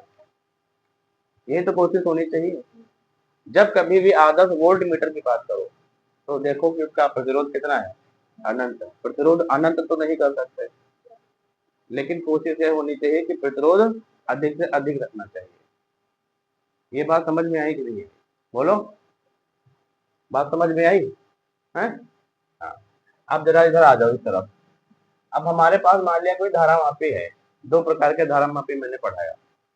अब उस धारा मापी को हमको चेंज करना है अमीटर में, तो अमीटर बनाना है। तो हम क्या करेंगे? देखो इधर देखो, मैंने एक यहाँ पे सर्किट डायग्राम बना रखा है। इस सर्किट डायग्राम में एक बैटरी लगी हुई है, 20 वोल्ट की बैटरी लगी हुई है। इसमें एक प्रतिरोध लगा हुआ है। इस प्रतिरोध का संबंध इस बैटरी से है, और जैसे ही बैटरी को इसमें कनेक्ट किया जाता है, इसमें धारा बहना शुरू हो जाती है। आई धारा यहाँ से निकल रही है, आई धारा देखो निकल रही है, यहाँ आई धारा निकल रही है। बोलो। तो बताओ, इस सर्किट में आई धारा अगर निकल रही है तो ओम का नियम अगर लगाएं आई धारा के लिए, तो आई बराबर वी अपन आर होगा कि नहीं होगा? अगर कोई कहे कि बताओ इसमें धारा कितनी है, तो क्या होगी? आई बराबर वी अपन आर। अब मान लो तुमको पता नहीं है कि आई का मान है कितना, हम चाहते हैं आई का मान निकाला जाए अमीटर की सहायता से। तो हमने जो धारा मापी कल पढ़ाया था, एक दो दिन में पीछे, पिछले लेक्चर में, उनमें से तुमने कोई एक धारा मापी उठाया और उस धारा मापी का इस्तेमाल अमीटर के रूप में करने जा रहे हो। ठीक है? और उसमें जो है, उसका जो प्रतिरोध है वो कम से कम कर दिया। ठीक है? तो कम से कम प्रतिरोध कर दिया और उसको जो है इसमें लगाओगे, और फिर ये देखना चाहोगे कि हम इसका प्रतिरोध, मतलब अभी मान लो तुमको नहीं पता कि हम कम से कम करें कि बढ़ाएं। अभी तुमने क्या किया है, वो गैल्वेनोमीटर उठाया है भाई, धारा मापी, और इसमें लगाने जा रहे हो। ठीक है? और ये देखना चाह रहे हो कि इसमें धारा कितनी बह रही है। वो धारा कैसे पता चलेगी? तो जैसे मान लीजिए ये वही अमीटर है, ये वाला धारा मापी है, ये वही वाला धारा मापी है जो मैंने तुमको पढ़ा रखा है। अब इसको जो है इसमें लगाओगे, और इसमें लगाओगे तभी तो ये मान बताएगा। लेकिन ये बताएगा कैसे? ये देखो कैसे बताएगा। इसको उठा करके जब इसमें लगाओगे तो किस क्रम में लगाओगे? श्रेणी क्रम में लगाओगे। तो श्रेणी क्रम में कैसा लगता है? ऐसे तो लगता है श्रेणी क्रम में, एक तार में लग जाता है, दो तार होते हैं, किसी एक तार में लगा दो, ऐसे तो लगता है श्रेणी क्रम में। ऐसा लगता है। लग गया श्रेणी क्रम में कि नहीं? इसको हमने श्रेणी क्रम में जोड़ दिया, यहाँ पे लिख दो श्रेणी क्रम। श्रेणी क्रम में परिपथ में जोड़ा मैंने इसको। ठीक। अब एक बात बताओ जरा, सब लोग बहुत ध्यान से देखना बोर्ड पे। ये जो मैंने अमीटर उठा के यहाँ लगाया है ना, इस अमीटर में बताओ कुंडली है कि नहीं है? अमीटर पढ़े, गैल्वेनोमीटर पढ़ा है ना, धारा मापी पढ़ाया, और हर एक धारा मापी में कुंडली थी कि नहीं थी? कुंडली में सुई तो जुड़ी होती थी, वही तो घूमती थी। दूसरे वाले में तो सुई जुड़ी थी, पहले वाले में ऊपर से जुड़ी थी सुई। वो पहले वाले में तो वो था, प्रकाश की किरण थी, लेजर लाइट थी, याद आया? लेकिन वो कुंडली जो होती थी वो एक शक्तिशाली चुंबकीय क्षेत्र में ही रखी होती थी। बोलो, रखी जाती थी, और उसमें धारा प्रवाहित किया गया था, तभी तो वो विक्षेपित हुआ था। तो बताओ इसमें कुंडली है कि नहीं है? अब कुंडली में तांबे के तार लिपटे हुए होंगे बहुत सारे फेरों में, बहुत ज्यादा फेरों में, है ना, 1000-2000 फेरे होंगे कम से कम। अब बताओ क्या उसका अपना कोई प्रतिरोध नहीं होगा? क्या इसका अपना खुद का प्रतिरोध नहीं होगा? होगा। इस अमीटर का, इस धारा मापी का खुद का भी तो प्रतिरोध होगा, बोलो। तो उस प्रतिरोध को हम मान लेते हैं आर ए, अमीटर को ए से देखो, आर ए। बताओ इसका भी तो खुद का प्रतिरोध है। अब जरा हम ध्यान से देखें तो इसमें, अच्छा हम करने क्या जा रहे हैं, हम आई का मान निकालने जा रहे हैं। क्या करने जा रहे हैं हम? आई का मान, इसके थ्रू। तो अब अगर हम ध्यान से देखें तो ये वाला एक प्रतिरोध और ये वाला प्रतिरोध, ये दोनों किस क्रम में है? श्रेणी क्रम में। और श्रेणी क्रम में जब हम मान निकालते हैं तो तुल्य प्रतिरोध का मान कितना आता है? तुल्य प्रतिरोध कितना होता है? आर तुल्य कितना होगा बताओ? आर तुल्य बराबर कितना होगा? आर प्लस आर ए, यही तो होगा। अब इस आर प्लस आर ए का मान यहाँ अगर हम रख दें इस वाले फार्मूले में, तो क्या मान बनेगा? आई बराबर, तो इसमें बहने वाली धारा का मान कितना आएगा? इसमें बहने वाली धारा का मान देखो कितना आएगा, पी अपान आर प्लस आर ए। देखो जब हमने इसमें अमीटर लगा दिया, धारा मापी लगा दिया, तो अब उतनी धारा नहीं बहेगी क्योंकि तुमने प्रतिरोध बढ़ा दिया। जब प्रतिरोध आर था तो धारा कितनी बह रही थी? आई बह रही थी। अब प्रतिरोध आर नहीं है, आर प्लस आर ए है, तो क्या धारा आई रहेगी? नहीं रहेगी। धारा बदलेगी कि नहीं बदलेगी? धारा का मान चेंज होगा, तो तुम आर डैश कर दे, आर डैश कर दो इसको, धारा तो उतनी नहीं रहेगी। अब हमारी कोशिश ये रहेगी, ये जो धारा आई है ये इसके बराबर हो। अब जैसे धारा इसके अंदर से गुजर रही है, इसके अंदर से गुजर रही धारा, लेकिन इसका खुद का भी तो प्रतिरोध है, खुद का प्रतिरोध है। तो खुद का प्रतिरोध है तो इसकी वजह से जो मान बताएगा वो तो यही वाला मान होगा, ये तो मान होगा नहीं। जो भी ये मान बता रहा होगा वो यही तो मान होगा। लेकिन हम चाहते हैं कि हाँ कि ये सही मान बताए, सटीक मान बताए, हम इसका मान बताए खाली। हमको इसके मान की जरूरत नहीं, हमको ये जरूरत है, हमको आई की जरूरत। हम चाहते हैं इसमें बताओ कितनी धारा बह रही, और बताएगा कौन? यही बताएगा। समझ रहे हो कि नहीं? हमको आई डैश की जरूरत नहीं है, हमको आई की जरूरत है। तो आई डैश को आई के बराबर करने के लिए, आई डैश को आई के बराबर, आई के बराबर कब संभव होगा? तभी संभव होगा, तभी संभव होगा। बताओ कब संभव होगा? आर ए का मान 0 होगा, 0 तो नहीं होगा कि, लेकिन 0 के करीब होगा, जितने ज्यादा तुम कम कर सकते हो। तभी संभव होगा जब आर ए चेंज टू 0। इसका मतलब ये नहीं कि आर 0 का बराबर है। जब आर 3 और 0 बना हो, इस तरीके की चीज कहीं मिल जाए, तो इसका मतलब ये कभी मत सोचना कि आर 0 के बराबर है। इसका मतलब है आर 0 के बहुत नजदीक है। अब हुआ तब हुआ, बस 0 होने ही वाला है। 0 हुआ नहीं है, 0 होने ही वाला। अब हुआ कि तब हुआ, नहीं समझे? इसका मतलब आर 0 नहीं हुआ है, आर 0 हो ही नहीं सकता, लेकिन होने ही वाला है। समझ में आई बात? इसको पढ़ते हैं आर चेंज टू 0, मैथ का टर्म है। आई आई डैश के बराबर तभी संभव होगा जब आर 0 के लगभग बराबर होगा, ऐसे भी कह सकते हो। सॉरी आर ए इसका मान, तभी तो आई जो है, आई डैश जो है आई के बराबर हो सकता है। क्यों? तभी तो बराबर होगा, बोलो। तो अब हम इसके लिए करेंगे क्या?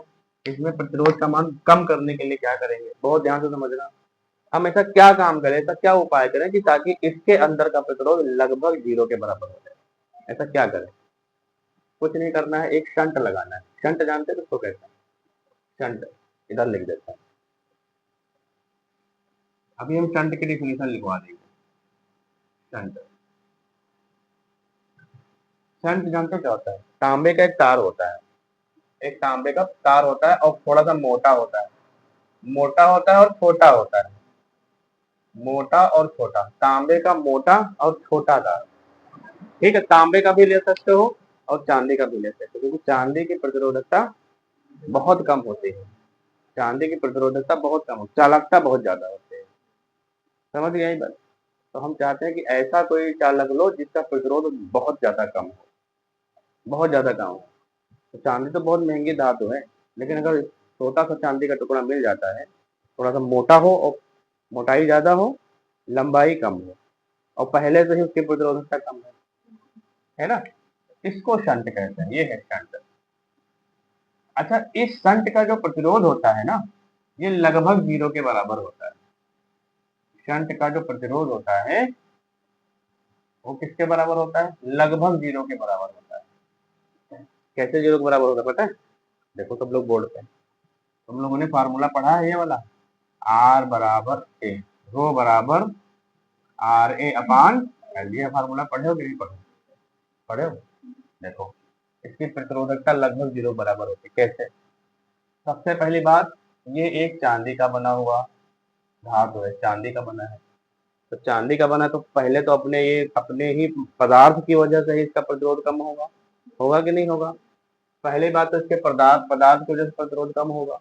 दूसरी चीज देखो जरा, इसकी लंबाई कितनी कम है छोटी लंबाई, एल का मान कम है कि नहीं है? और जब एल का मान कम होगा तो प्रतिरोधकता 1 मिनट है। इसको मैंने ऐसे नहीं लिखना चाहिए था, आर बराबर रो इंटू एल अपान ए, ऐसा तो होता फार्मूला, ये होता फार्मूला, आर बराबर रो इंटू एल अपान ए। अब सही। अब देखो, अब इसकी लंबाई बहुत कम है ना, छोटी सी, तो एल का मान जब बहुत कम होगा तो आर का भी मान तो बहुत कम होगा। एल का मान कम है ना, लंबाई कितनी कम है, यानी कि एल का मान बहुत कम है, और एल का मान बहुत कम है तो आर भी तो अपने आप से कम होगा। तो दूसरी, इसकी लंबाई की वजह से इसका प्रतिरोध कम है कि नहीं है? और इसकी मोटाई भी तो ज्यादा है, मोटाई का ज्यादा है, इसका मतलब ए का मान अधिक है, और ए का मान बढ़ेगा तो आर का मान घटेगा। मोटाई की वजह से इसका प्रतिरोध और ज्यादा कम है। तो कुल मिला के तीन ये चीजें जो है ना, इसकी वजह से इसका प्रतिरोध बहुत ज्यादा कम हो जाएगा, लगभग 0 के बराबर हो जाएगा, 0 के बहुत करीब हो जाएगा। समझ में आई बात? तो अगर चांदी का मोटा और छोटा तार ले लोगे ना, तो उसका प्रतिरोध लगभग 0 के बराबर होगा, उसी को शंट कहते हैं। लगभग कह रहे हैं, प्रतिरोध होगा उसका जरूर, लेकिन 0 नहीं होगा, ध्यान रखना, होगा जरूर उसका प्रतिरोध। 0 से आर से इंटू 0 होगा। तो हम क्या करेंगे, ये वाला शंट ले लेंगे, और इस वाले शंट को इसमें किस क्रम में लगाएंगे बताओ? इस अमीटर में किस क्रम में लगाएंगे? श्रेणी क्रम में लगाएंगे कि समांतर क्रम में लगाएंगे? किस क्रम में लगाएंगे? श्रेणी क्रम में लगाएंगे। इसमें किस क्रम में लगाएंगे? श्रेणी क्रम में लगाएंगे। अच्छा, एक मिनट रुक जाओ पहले। श्रेणी क्रम में लगाने से प्रतिरोध का मान बढ़ता है कि समांतर क्रम में लगाने से बढ़ता है? बिल्कुल क्लियर कर दो दिमाग में, श्रेणी क्रम में लगाने से प्रतिरोध का मान घटता है कि समांतर क्रम में लगाने से प्रतिरोध का मान घटता है? समांतर क्रम में लगाने से घटता है। पढ़े हो ना? चलो इसका भी एग्जाम्पल देखो। जैसे हमारे पास दो प्रतिरोध है, देखो 2 ओम और एक प्रतिरोध और है 3 ओम, इनको श्रेणी क्रम में जोड़ दो। तो श्रेणी क्रम में जोड़ोगे तो दोनों का मान कितना होगा? आर बराबर R1 प्लस R2।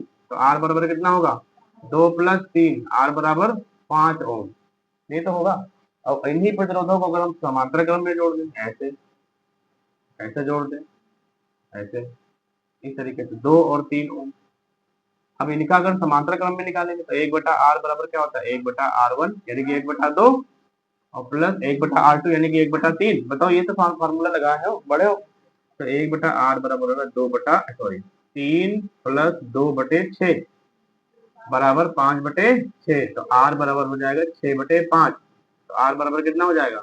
5 एकम 5 अपान दूनी 10। यही तो होगा फार्मूला, 5 एकम 5 5 दूनी 10। 1.2 ओम आया। अब ऊपर कितना आया था? यहाँ कितना आया था? 5 ओम आया था। जब श्रेणी में लगाया था तो प्रतिरोध कितना ज्यादा है? इतना ज्यादा है कि जो लगाए हुए प्रतिरोध उनसे भी उनका मान ज्यादा है नहीं है? जो लगे थे उनसे भी मान ज्यादा है। और समांतर क्रम में अगर लगा दोगे तो देखो, 1.2 ओम आया है। 1.2 ओम तो इसमें लगे भी नहीं थे, उससे भी कम है मान, नहीं है? तो प्रतिरोध अगर घटाना है तो क्या करोगे? दो प्रतिरोधों को समांतर क्रम में जोड़ोगे। किस क्रम में जोड़ोगे? अब प्रतिरोध बढ़ाना है तो दो प्रतिरोधों को श्रेणी क्रम में जोड़ना चाहिए। ये बात क्लियर है? अब हमारे पास संट है और उस संट को हम इसके साथ इसके अंदर जोड़ना चाहते हैं, इसी इसी धारा मापी के अंदर उस संट को लगाना चाहते हैं ताकि इसका प्रतिरोध बहुत कम हो जाए। तो बताओ किस क्रम में जोड़ेंगे? समांतर क्रम में जोड़ेंगे। तो शंट को हमको धारा मापी में किस क्रम में जोड़ना चाहिए? समांतर क्रम में जोड़ना, ताकि धारा मापी का प्रतिरोध बहुत कम हो जाए, लगभग 0 के बराबर हो जाए। इसी के अंदर जोड़ देंगे जो प्रतिरोध, जो कुंडली का प्रतिरोध होगा, कुंडली के ही समांतर क्रम में जोड़ देंगे, ताकि इसका प्रतिरोध और ज्यादा कम हो जाए। और जब इसमें शंट हम समांतर क्रम में जोड़ देंगे तो ये किसकी तरह कार्य करने लगेगा? धारा मापी की तरह कार्य करने लगेगा। इसका प्रतिरोध घट जाएगा तो ये धारा मापी बन जाएगा। है बहुत आसान, बहुत ध्यान से समझो खाली। अगर हम शंट को किसी गैलोनोमीटर में या धारा मापी में उसके अंदर समांतर क्रम में जोड़ देंगे तो उसका प्रतिरोध लगभग 0 के बराबर हो जाएगा, तो वो एक अमीटर की तरह बिहेव करने लगेगा। बात समझ में आई कि नहीं? है, धारा के मान को बताना शुरू कर देगा वो। जब ये मान 0 के बराबर, लगभग बराबर हो जाएगा, तो जो भी मान बताएगा वो इसमें बहने वाली धारा का मान होगा वो, अगर श्रेणी क्रम में रखोगे। क्लियर हो रही बात? अब जरा इधर आ जाओ, इस तरफ आ जाओ। इस तरफ ये वोल्ट मीटर है, इसमें हमने वोल्ट मीटर लगा दिया। वोल्ट मीटर को हमने किस क्रम में जोड़ा? समांतर में। तो समांतर क्रम में ऐसे तो जुड़ता है, देखो दोनों सिरों में लगता है, दोनों तारों में, बैटरी के दोनों टर्मिनल में लगता है। ठीक है, एक पॉजिटिव वाला तार है, नेगेटिव वाला तार है। तो वोल्ट मीटर में दोनों तारों, वोल्ट मीटर का संबंध दोनों तारों से करते हैं। समझ में आई बात? अब वोल्ट मीटर पहले क्या था? ये धारा मापी ही तो था, इसको हम वोल्ट मीटर में बदलना चाहते हैं। तो क्या करेंगे हम इसमें? तो इसमें हम समांतर क्रम, अब इसका भी तो कुछ प्रतिरोध होगा इस वोल्ट मीटर का। अब इस वोल्ट मीटर का प्रतिरोध हो गया आरबी है, मान लिया क्या है? आरबी। तो अब इसके सिरों पर हमको विभवांतर बताना है, विभवांतर। तो वो विभवांतर जो होगा, समांतर क्रम में विभव का मान तो सेम रहता है। देखो समांतर क्रम में ये प्रतिरोध और इसका भी जो प्रतिरोध आरबी, इसका प्रतिरोध आर है। आर और आरबी किस क्रम में है बताओ? समांतर क्रम में है। तो आर और आरबी समांतर क्रम में है कि नहीं है? और समांतर क्रम में है तो इनका तुल्य प्रतिरोध कितना आएगा? 1/r तुल्य, ऐसा तो निकलेगा। ये बराबर होगा 1/r प्लस 1/rv, ये तो होगा। तो ये क्या बन जाएगा? 1/r तुल्य बराबर rv प्लस r बटे r इंटू rv। तो r तुल्य बराबर क्या होगा? r तुल्य बराबर होगा r इंटू rv बटे rv प्लस r, ये तो बनेगा। अब इस rv को नीचे ले आओ, बटे के भी नीचे चला जाएगा ये। तो r तुल्य बराबर ऊपर हो जाएगा r, नीचे rv बटे r, ये rv, सॉरी rv नीचे आया ना, प्लस r बटे rv, rv से rv कट जाएगा। तो r तुल्य बराबर ऊपर r नीचे 1/1 प्लस r बटे rv हो जाएगा। बोलो अब देखो जरा, अब r क्या, r तुल्य का मान देखो निकला नहीं निकला? अब r तुल्य को उठा के इसमें रख दो, इस वाले फार्मूले में रख दो, तभी तो v का मान, i का मान निकलेगा। r तुल्य का मान, सॉरी v का मान निकलेगी तो v का मान बताएगा ना। तो r तुल्य का मान जब इसमें रखोगे तो v बराबर क्या आएगा? v बराबर i इंटू, ब्रैकेट कर दो, इसको ब्रैकेट कर दो, r बटे 1 प्लस r अपान r, यही तो मान आएगा। अब हमको एक बात बताओ जरा, हमको इस परिपथ के सिरों में, प्रतिरोध के सिरों पे लगने वाला वैद्युत विभवांतर का मान निकालना है, जो निकलेगा वोल्ट मीटर की सहायता से, और जिसका मान है v। हमको v का मान निकालना है, लेकिन v का मान तो तब निकलेगा जब i और r यही वाले होंगे। जब यही वाला r होगा, यही वाला i होगा, तभी तो v का मान निकलेगा। लेकिन जैसे तुमने इसमें ये लगा दिया, गैलोनोमीटर लगा दिया, वैसे ही ये कंडीशन आ गई, v बराबर i, समांतर क्रम में लगाया तब ये कंडीशन आ गई, v बराबर i bracket r upon 1 plus r बटे rv, ये कंडीशन। तो क्या वोल्टेज उतना ही रहेगा? यहाँ पे नहीं रहेगा। तो हम इस वोल्टेज को इस वोल्टेज के बराबर लाना चाहते हैं, यहाँ पे v डैश कर दो, इस वोल्टेज को इस वोल्टेज के बराबर लाना चाहते हैं, तो क्या करना पड़ेगा बताओ? क्या करना पड़ेगा? ये मिटा दे इधर का, बताओ क्या करना पड़ेगा? हमको क्या करना पड़ेगा? इस वोल्टेज को, यानी कि v डैश बराबर v v के बराबर सभी, जैसे यहाँ पे लिखा है सभी संभव है, सभी संभव है जब जब बताओ इस आरबी का मान कितना कर दें, अगर इसका हम जीरो करेंगे मान, अगर इसका मान हम जीरो करेंगे तो ये अनंत हो जाएगा, अनंत हो जाएगा। और किसी संख्या को अनंत से भाग करोगे तो उसका मान जीरो हो जाएगा, तो बी डैश का मान जीरो हो जाएगा, इसलिए इसका मान हम जीरो नहीं कर सकते। तो आरबी का मान कितना कर दें, अनंत करेंगे। जब इसका मान अनंत करेंगे बोलो तब ये क्या बन जाएगा, आर बटा आर अनंत हो जाएगा। देखो आर बटा इनफाइनाइट हो जाएगा, ऐसे इनफाइनाइट। अब किसी संख्या को इनफाइनाइट से भाग कर दो तो क्या बन जाता है, जीरो। सुनो ध्यान से, किसी भी संख्या को इनफाइनाइट से भाग करोगे जीरो आएगा, और किसी भी संख्या को जीरो से भाग करोगे इनफाइनाइट आएगा, उल्टा मान लो उल्टा। तो यहाँ पर जब आर को इनफाइनाइट से भाग करोगे तो बताओ ये पूरा मान कितना हो जाएगा, जीरो। तो एक में जीरो जुड़ेगा कि नहीं जुड़ेगा, तो बचेगा तो एक ही खाली, तो आर बटा एक ही तो बचेगा, और एक तो लिखा नहीं जाता नीचे, तो आर ही रह जाएगा खाली। समझ में आई बात। तो आर बी डैश बराबर बी के बराबर तभी संभव होगा जब आर बी का मान किसके बराबर होगा, r B tends to infinite. Infinite तो नहीं होगा लेकिन इनफाइनाइट के करीब तो हो सकता है, मैक्सिमम मान तो हो सकता है, अधिकतम मान तो हो ही सकता है। बताओ ये बात समझ में आई। अच्छा अब इसके लिए हमको क्या करना पड़ेगा, इसके लिए हमको वो संट लेना पड़ेगा, और संट को हमको इसके अंदर इस धारा मापी के अंदर किस क्रम में जोड़ना पड़ेगा, श्रेणी क्रम में जोड़ना पड़ेगा। तो ये जो संट वाली बात है ना, ये यहाँ पे और यहाँ पे हम लिखेंगे। तो बताओ इसमें, इसके लिए यहाँ पे लिखते हैं, इसके लिए हम बहुत चीजों को इजी करके बता रहे हैं। इसके लिए शंट को धारा मापी में किस क्रम में, समांतर क्रम में जोड़ेंगे या जोड़ा जाए, है ना। ये बात समझ में आ गई होगी तुमको। वही धारा मापी जो कल हमने पढ़ाया था, उसी धारा मापी में अगर शंट को उसके अंदर समांतर क्रम में जोड़ दोगे तो आप मीटर बन जाएगा।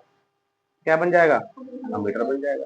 और वही धारा मापी जो हमने कल पढ़ाया था पिछले लेक्चर में, उसी के अंदर अगर शंट को समांतर क्रम में जोड़ दोगे, किस क्रम में, समांतर क्रम में जोड़ दोगे, तो वो क्या बन जाएगा, सॉरी श्रेणी क्रम में जोड़ दोगे तो क्या बन जाएगा, वोल्ट मीटर। वो वोल्टेज को बताने लगेगा। समझ रहे हो। तो इसी चीज को हम यहाँ लिखे, इसके लिए शंट को धारा मापी में किस क्रम में जोड़ना पड़ेगा, श्रेणी में, है ना, श्रेणी क्रम में जोड़ना पड़ेगा, या जोड़ेंगे लिख दो, क्रम में जोड़ेंगे। तुम्हारा जो है कॉन्सेप्ट क्लियर होना चाहिए, ठीक है, कॉन्सेप्ट क्लियर होना चाहिए, ज्यादा लैंग्वेज लिखने की जरूरत है नहीं। इस बात को अगर किताब में ढूंढोगे ना, कोई भी किताब उठा लो किसी भी राइटर की, ठीक है, तो ये जो तरीका मैंने बताया है ना, ये तरीका मिलेगा ही नहीं, किसी किताब में नहीं मिलेगा। बहुत लंबी चौड़ी थ्योरी लिखी हुई है, और उसको पढ़ोगे ना तो कंफ्यूज हो जाओगे। बताओ इसमें कोई कंफ्यूजन है क्या, है कोई कंफ्यूजन, बस शंट को ही तो खाली बदलना है। वही गैल्वेनोमीटर में शंट इसमें जोड़ दो, श्रेणी समांतर क्रम में इसमें, तो ये धारा को बताना के लायक हो जाएगा। वही शंट उसी में श्रेणी क्रम में जोड़ दो तो विभव बताने के लायक बन जाएगा। आया समझ में कि नहीं, बताओ। अभी हम शंट की परिभाषा भी लिखवाएंगे, अलग अलग भी लिखवाएंगे, पहले इसको जल्दी से उतार लो। इसमें उसी में लगाना है शंट, समांतर क्रम में लगाओगे शंट तो क्या बनेगा, तो बनेगा अमीटर, और श्रेणी क्रम में शंट लगाओगे तो क्या बनेगा, तो वोल्ट मीटर बनेगा। देखो कितना आसान है। और मैंने क्यों हुआ ये सब बता दिया पूरा पूरा, और लिखा भी है देखो यहाँ पे, ठीक है। एक काम करो, इसको ऐसे बनाओ, ऐसे लाइन बना लेना, कंफ्यूज नहीं होना। तो ऐसे कर लो, ये यहाँ से यहाँ तक इस पोर्शन के लिए है, और यहाँ से इसको बीच में कर लेना, और ऐसे इसको इधर कर लो, और ये भी लिखना है इसके नीचे, ये लिखना है, ठीक है। जल्दी से लिखो, फिर हम आगे लिखो आगे थोड़ा सा और। देखो इसको हम कैसे लिखेंगे, गैल्वेनोमीटर को धारा मापी मीटर में बदलने के लिए और गैल्वेनोमीटर को वोल्ट मीटर में बदलने के लिए हम लिखेंगे कैसे। तो हम तुलनात्मक रूप से अध्ययन कर रहे हैं या तुलनात्मक रूप से लिख रहे हैं, जिसकी जब जरूरत वैसे पड़ेगी वैसे लिख लेना है। तो हम लिखे हैं धारा मापी को अमीटर में रूपांतरित करने के लिए धारा मापी में क्या लगाते हैं, एक शंट, एक शंट। ठीक, किस क्रम में करते बताओ, एक शंट किस क्रम में जोड़ते हैं, श्रेणी में समांतर में, समांतर क्रम में।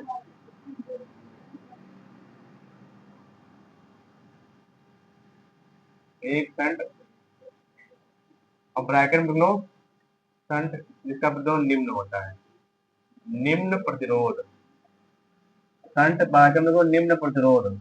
और एक चीज और लिख लो इसमें ब्रैकेट करके, आर टेंड्स टू जीरो, लगभग जीरो के बराबर है ना। समांतर क्रम में, समांतर क्रम में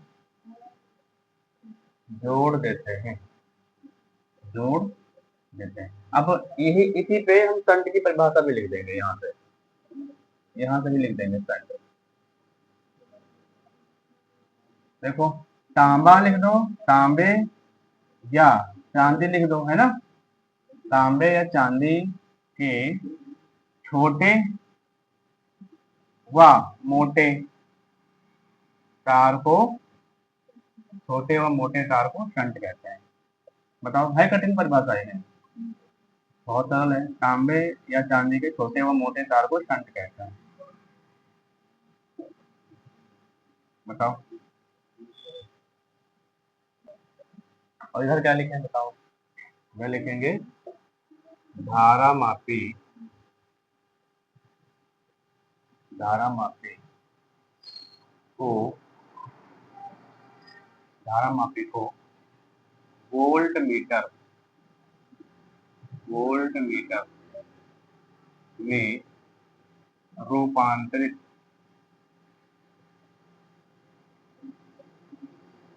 रूपांतरित करने के लिए, रूपांतरित करने के लिए, रूपांतरित करने के लिए, रूपांतरित करने के लिए धारा मापी में, एक मिनट, धारा मापी नहीं, हाँ धारा मापी होगा, धारा मापी में, धारा मापी में एक उच्च प्रतिरोध, उच्च प्रतिरोध का लगाना है, शंट नहीं लगाना है, उच्च प्रतिरोध लगाना है, क्योंकि शंट का तो वैसे भी प्रतिरोध निम्न है, तो उसको लगा के कोई फायदा तो है नहीं, वो पहले से ही मरियल बना हुआ है, भले ही देखने में मोटा है लेकिन अंदर प्रतिरोध तो उसके अंदर है ही नहीं। बोलो, तो वो क्या प्रतिरोध बढ़ाएगा, कुछ नहीं बढ़ाएगा। तो धारा मापी में एक उच्च प्रतिरोध, उच्च प्रतिरोध, उच्च प्रतिरोध, उसमें उसके श्रेणी क्रम में, श्रेणी क्रम में जोड़ देते हैं। बताओ, जोड़ देते हैं। और जिससे, जिससे समांतर क्रम में लगे, समांतर क्रम में लगे वोल्ट मीटर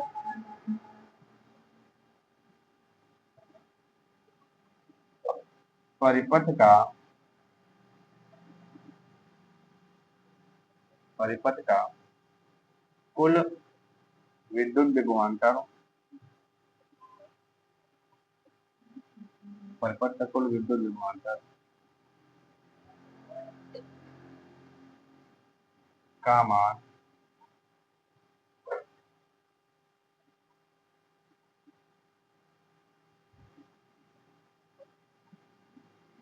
बताने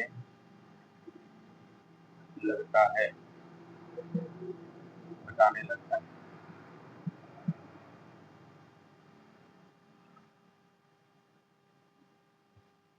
और इसे इसमें लिख लो, अमीटर को, अमीटर को सदैव परिपथ में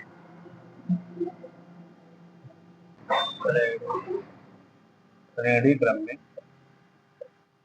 जोड़ते हैं। और इसमें लिख लो वोल्ट मीटर है। अमीटर को परिपथ में श्रेणी क्रम में से जोड़ेंगे, अमीटर को परिपथ में श्रेणी क्रम में से जोड़ेंगे और वोल्ट मीटर को समांतर में जोड़ते हैं। अरे तो वो बात हो चुकी ऊपर, ये बात तुम समझ रहे हो। धारा मापी में शंट लगाते हैं, शंट समांतर क्रम में जोड़ नहीं दिया है। अब अमीटर बचा, अमीटर को कहाँ लगाओगे? शंट लगाते हैं समांतर क्रम में, अमीटर तो श्रेणी में जोड़ेगा ना। तो ये बात लिखना, देखो लिखते रहे तो जान नहीं पाते। अमीटर को परिपथ में समांतर क्रम में नहीं जोड़ेंगे, श्रेणी में जोड़ेंगे। उसके अंदर जो शंट लगाएंगे वो समांतर क्रम में जोड़ेंगे। समझ गई? वोल्ट मीटर को सदैव परिपथ में समांतर क्रम में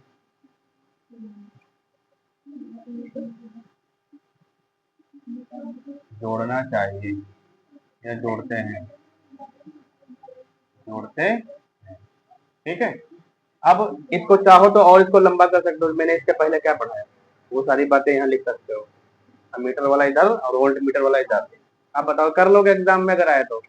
है धारा मापी को अमीटर में या वोल्ट मीटर में रूपांतरित कर लोगे? आसान है, बस यही लिख लो। शंट की भी परिभाषा